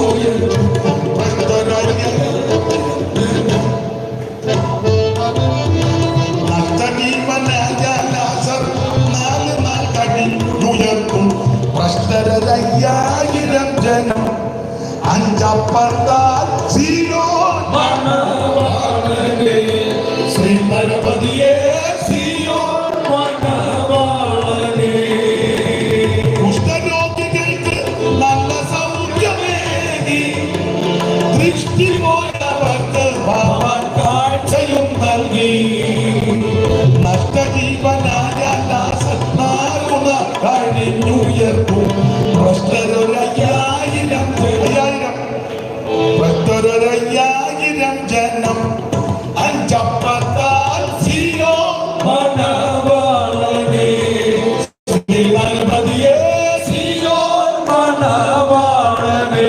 5 അപ്പം അവിടുത്തെ തൃക്കരങ്ങളിലോട്ട് കൊടുത്ത് എടുത്ത് ദൈവത്തെ ബന്ധപ്പെടുത്തി വിളമ്പാൻ കൊടുത്തു. എല്ലാവരും തിന്ന് തൃപ്തരാണ്. അവിടുത്തെ തൃക്കരന്റെ പ്രത്യേകത എങ്ങനെയാണെന്നറിയാമോ? വചനം കേൾക്കുന്ന, വചനം അനുസരിക്കുന്ന, വചനപ്രകാരം ജീവിക്കുന്ന നിന്നെ തൃപ്തിപ്പെടുത്തും. നിന്റെ സംവത്സരങ്ങളെ നന്മ കൊണ്ട് അലങ്കരിക്കും. നിന്റെ മാലകളെ പുഷ്ടി പഠിപ്പിക്കും. ദൈവം നിന്നെ തൃപ്തിപ്പെടുത്തും. സംതൃപ്തി ദൈവം തരുമെന്ന്. നന്മയും കരുണയും നിന്റെ ആയുഷ്കാലമല്ല നിന്നെ പിന്തുടരും. വചനം കേൾക്കുന്ന, വചനം അനുസരിക്കുന്ന, വചനം വിശ്വസിക്കുന്ന, വചനം ഗ്രഹിക്കുന്ന, വചനത്തിൽ വിറയ്ക്കുന്ന, വചനത്തെ ഭയപ്പെടുന്ന നിന്നെ തൃപ്തിപ്പെടുത്തുന്ന കാര്യമാണ്. ആ കരം നിന്നെ മുറുകിപ്പോയില്ല. യാക്കോബിനെ തൊട്ടകര കുറുകിയിട്ടില്ല. ഏലിയാവിനെ തൊട്ടകര കുറുകിയില്ല. കുഷ്ഠരോഗിയെ തൊട്ടകര കുറുകിയിട്ടില്ല. അപ്പമെടുത്ത് വാഴ്ത്തിയ കരം കുറുകിയിട്ടില്ല.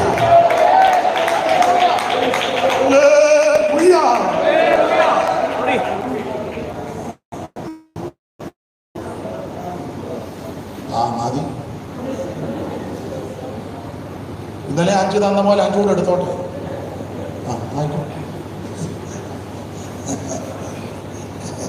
ദൈവത്തിന്റെ ഭാഗത്ത് എനിക്ക് സ്നേഹമുള്ളത് കൊണ്ടാണ് ഇങ്ങനെ പറയുന്നത്. ദൈവത്തിന് ഭാഗത്ത് നമ്മുടെ കർത്താവ് മനുഷ്യവർഗത്തിന്റെ പാപത്തിന്റെ പരിഹാരം വരുത്തുവാൻ മരിച്ചു. പിലാത്തോസിന്റെ കൽത്തറ മുതൽ കാൽവറി മേട് വരെ കുരിശുമരം ചുമന്നുകൊണ്ട് പോകുക. വീണും വേച്ചും മറച്ചു. രാത്രി മുഴുവൻ പീഡിപ്പിക്കപ്പെട്ടു.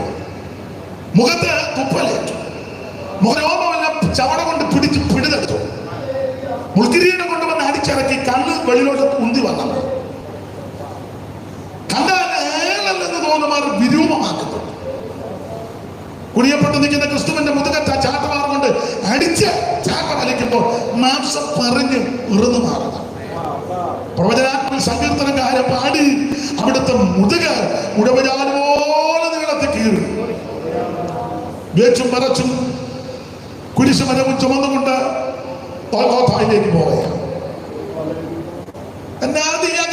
തനിയെ ക്രൂശെടുത്ത ദൈവസുത തനിയെ ക്രൂശെടുത്ത ദൈവസുത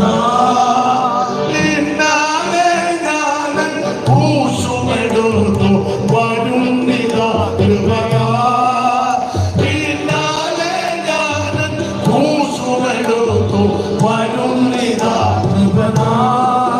പൂജും വഹിച്ച കുന്നിൻ മീതെ പോകുവതാരോ സംസാരിച്ചോ പ്രകൃതിയെ പോലെ ജാകുവതാരോ സംസാരിച്ചോ പ്രകൃതിയെ പോലെ ജാകുവതാരോ. അപ്പൊ ശ്രദ്ധിക്കുക, ആ കുരിശുമരവും ചുമന്ന് കാൽവറിയിൽ ദുഷ്പ്രവർത്തിക്കാരുടെ നടുവിൽ 3 ഇരുമ്പാടുകൾ എന്നാ സാധാരണ പറയുന്നത്. 3 വേദപുസ്തകത്തിൽ ഉണ്ട്.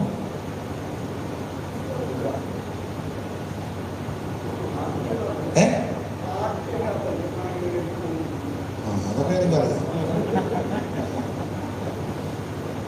വേദപുസ്തകത്തിൽ 3 ആണിയുന്നുണ്ടോ? അത് ഞാനും കണ്ടതായിട്ട് ഓർക്കത്തില്ല. ഞാൻ 1 മണിക്കൂർ എടുത്തു ഇങ്ങനെ പറഞ്ഞ. അങ്ങനെ ഇനി പറഞ്ഞാൽ 1 മണിക്കൂർ ഞാൻ എടുക്കും.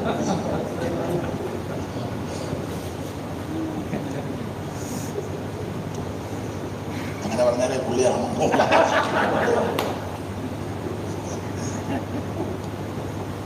അതെ,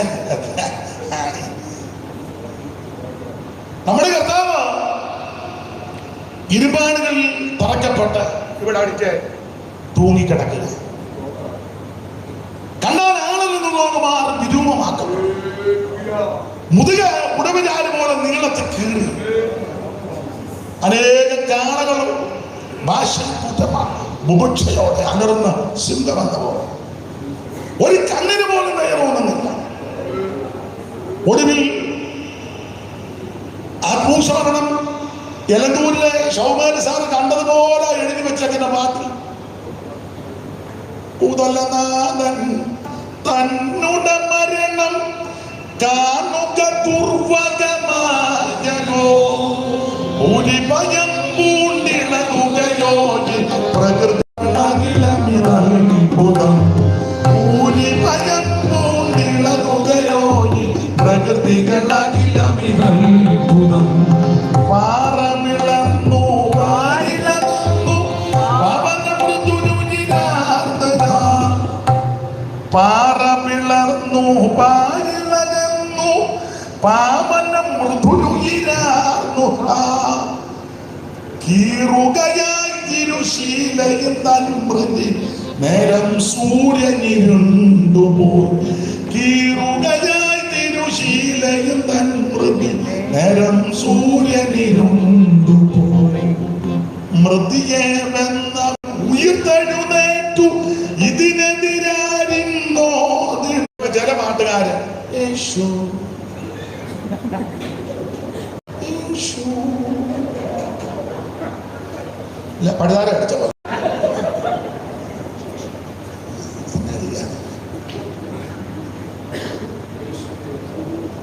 എന്ത് നല്ല വരികളാണ്. മൃതികെ ബന്ധമൻ എല്ലാത്തിനും കറിഞ്ഞ അടിക്കാറുണ്ട്. ഞാനതൊന്ന് പാടിക്കോട്ടെ. മൃതികെ ബന്ധമൻ ഉയർത്തെഴുന്നേറ്റു ഇതിനെതിരാരിന്നോതിടും ഹൃതിബോധം ലവമുള്ളോരല്ല അടിപണിയും തൻ സന്നിധവും ഹൃതിബോധം ലവമുള്ളോരല്ല. സമയമായി നാം പറഞ്ഞു എന്തോ ഏതാണ്ട് പറഞ്ഞു. പാട്ട് നല്ലതാണ്.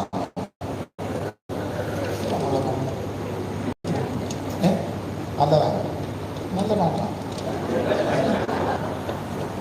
മൃതിയെ വെന്നവൻ ഉയർത്തെഴുന്നേറ്റു ഇതിനെതിരാരിന്നോതിടും ഹൃതിബോധം ലവമുള്ളോരല്ല അടിപണിയും തൻ സന്നിധവും ഒലിവം നോതും. അത് ഒടുവിലത്തെ വരിക. ഇടയ്ക്കത്തെ ഒരു ലൈന് സാർ എഴുതിയപ്പം അതുകൊണ്ട് ഫുൾ സ്റ്റോപ്പ് ഇട്ടെന്നാ പറഞ്ഞത്. ജയ ജയ നിസ്തുല ക്രിസ്തുരാജൻ ജയ ജയ നിർമ്മല നായകൻ ജയ ജയ ഘോഷം തുടരുക ജനമേ ജയം തരുന്ന നാഥന് സ്തോത്രമേ. ജയ ജയ ഘോഷം തുടരുക ജനമേ, ജയം തരുന്നാഥന് സ്തോത്രമേ. അവൻ നമ്മുടെ കർത്താവ് തിരുവെടുത്ത് പറഞ്ഞതുപോലെ മരിച്ചു, തിരുവെടുത്ത് പറഞ്ഞതുപോലെ അടക്കി, തിരുവെടുത്ത് പറഞ്ഞതുപോലെ മൂന്നാം ദിവസം ഉയർത്തു. കല്ലറയെ പൊട്ടിച്ചു ഉയർത്തു വന്നു. സഹോദരിമാരെല്ലാം കൂടെ അങ്ങോട്ട് ചെന്നപ്പോ കല്ലൂരിട്ട് ആര് മാറ്റും അറിയാമോ കൊച്ചമ്മേ എന്ന് പറഞ്ഞു. കുഞ്ഞുമറിയാമോ ഞാനെന്നാലും ഒന്ന് നിനക്ക് ആയിരിക്കും സൂസന്നെ തള്ളാ ഓടി. പറഞ്ഞു അവളെക്കാളും നന്നായിട്ട് കല്ലൂരിട്ടാൻ യോഹന്നേക്കാ, സൂസന്നെ യോഹന്നെ മറ്റേ പെണ്ണുകളെല്ലാം സുഗന്ധവർഗം ഒരുക്കി അങ്ങോട്ട് ആര് കല്ല് മാറ്റി വന്ന് ചിലപ്പം കല്ലൂരിട്ടി മാറ്റി വെച്ച മണ്ട ഭൂതനിരിക്കുക. സ്തോത്രം. ഉയർപ്പിന്റെ ശക്തി വ്യാപരിച്ചു, അവിടുന്ന് ഉയർത്തു. അടിമ ശിഷ്യർക്കെല്ലാം പ്രത്യക്ഷപ്പെട്ടു. ആദ്യം മറിയയ്ക്ക്, പിന്നെ കേവാവിന്, 11 എമ്മവസിൽ പോയവർക്ക് കടൽക്കരയെ വെച്ച് ബദാനിയെ വെച്ച് മുറിയടച്ചിട്ടപ്പോൾ തോമാസ് ഉള്ളപ്പോൾ ശേഷം പേർക്ക് 500-ലധികം പേർക്ക് പൗലോസ് പറയുക, ഒടുവിൽ അകാലപ്രജ പോലുള്ള എനിക്കും പ്രത്യക്ഷപ്പെട്ടു. മരിച്ച് മണ്ണോട് ചേർന്ന ദൈവമല്ല, മരിച്ച് ഉയർത്ത ദൈവമാ. ഇന്ന് ഉയരങ്ങൾ ജീവിക്കുന്നവരാ. അടിമ ശിഷ്യന്മാർക്കെല്ലാം പ്രത്യക്ഷപ്പെട്ട് അവരെല്ലാം കൂടെ കൂട്ടി 40 ദിവസത്തോളം കൂടെ പ്രത്യക്ഷപ്പെടുകയും സഹകരിക്കുകയും ചെയ്ത് വെച്ച് ഒടുവിൽ അവരെല്ലാം കൂടെ കൂട്ടി ബദാനിയോളം കൊണ്ടുപോയി അന്ത്യകൽപ്പന കൊടുത്തു. അന്ത്യകൽപ്പന മത്തായി 28, മർക്കോസ് 16, ലൂക്കോസ് 24, അപ്പോസ്തല പ്രവൃത്തി 1. ഈ പുസ്തകമെല്ലാം പഠിച്ചാൽ അറിയാം. ഈ അന്ത്യകൽപ്പന കൊടുത്തേച്ച് അവര് നോക്കി നിൽക്കുമ്പം അവിടുന്ന് സ്വർഗ്ഗത്തിൽ പോകുക. അല്ലാതെ ഉണ്ടായിട്ട് പോയ ആളല്ല യേശു, ഊളിയിട്ട് പോയ ആളുമല്ല യേശു. അവര് നോക്കി നിൽക്കുമ്പോൾ അവിടുന്ന് സ്വർഗത്തിലേക്ക് പോകുക. അങ്ങനെ സ്വർഗത്തിലേക്ക് പോകുമ്പോ അടിമ ശിഷ്യന്മാരിങ്ങനെ നോക്കി നിൽക്കുക. അവരുടെ രക്ഷിതാവ്, അവരുടെ നായകൻ, അവരുടെ എല്ലാമാകുന്ന നസ്രായൻ ഉയരങ്ങളിലേക്ക് പോകുക. അങ്ങനെ പോകുമ്പോൾ ഒരു മേഘം അവിടെ നിന്നോട്ട് വരുന്നു. യേശു മേലോട്ട് പോകുന്നു, മേഘം വരുന്നു. മേഘം ഇങ്ങനെ അടുക്കാറായി. ഇവർ നോക്കി നിൽക്കുക. യേശു മേളിലോട്ട് പോകുന്നു. മേഘം ഇങ്ങനെ അടുത്തടുത്ത് വരുന്നു. യേശു മേളിലോട്ട് പോകുക. നോക്കി നിൽക്കുമ്പോൾ കണ്ട കാഴ്ച 24:50. ലൂക്കോസ് വായിച്ച് 24:50. മേഘം വന്നുകൊണ്ടിരിക്കുന്നു, യേശു മേളിലോട്ട് പോയിക്കൊണ്ടിരിക്കുന്നു. അപ്പോൾ അവിടെ സംഭവിച്ച കാര്യം 24:50 വാക്യം വായിച്ച് ഇന്ന് രാത്രി അവസാനിപ്പിക്കാം. അനന്തരം അവരെ ബഥാനിയോളം കൂട്ടിക്കൊണ്ടുപോയി കൈ ഉയർത്തി അവരെ അനുഗ്രഹിച്ചു. എന്ന് പറഞ്ഞാൽ മേഘം മുന്നോട്ട് വന്നുകൊണ്ടിരിക്കുക. അവൻ യേശു കൈ ഉയർത്തി. ആ കരം ഇന്ന് ഉയർന്നിരിക്കുക. ആ കൈ ഇന്നും താന്നിട്ടില്ല. നിന്നെ അനുഗ്രഹിക്കുന്ന കരം, നിന്നെ സംരക്ഷിക്കുന്ന കരം, നിന്നെ രക്ഷിക്കുന്ന കരം, നിനക്ക് വേണ്ടി പ്രവർത്തിക്കുന്ന കരം, ഇന്നും ആ കരം ഉയർന്നിരിക്കുക.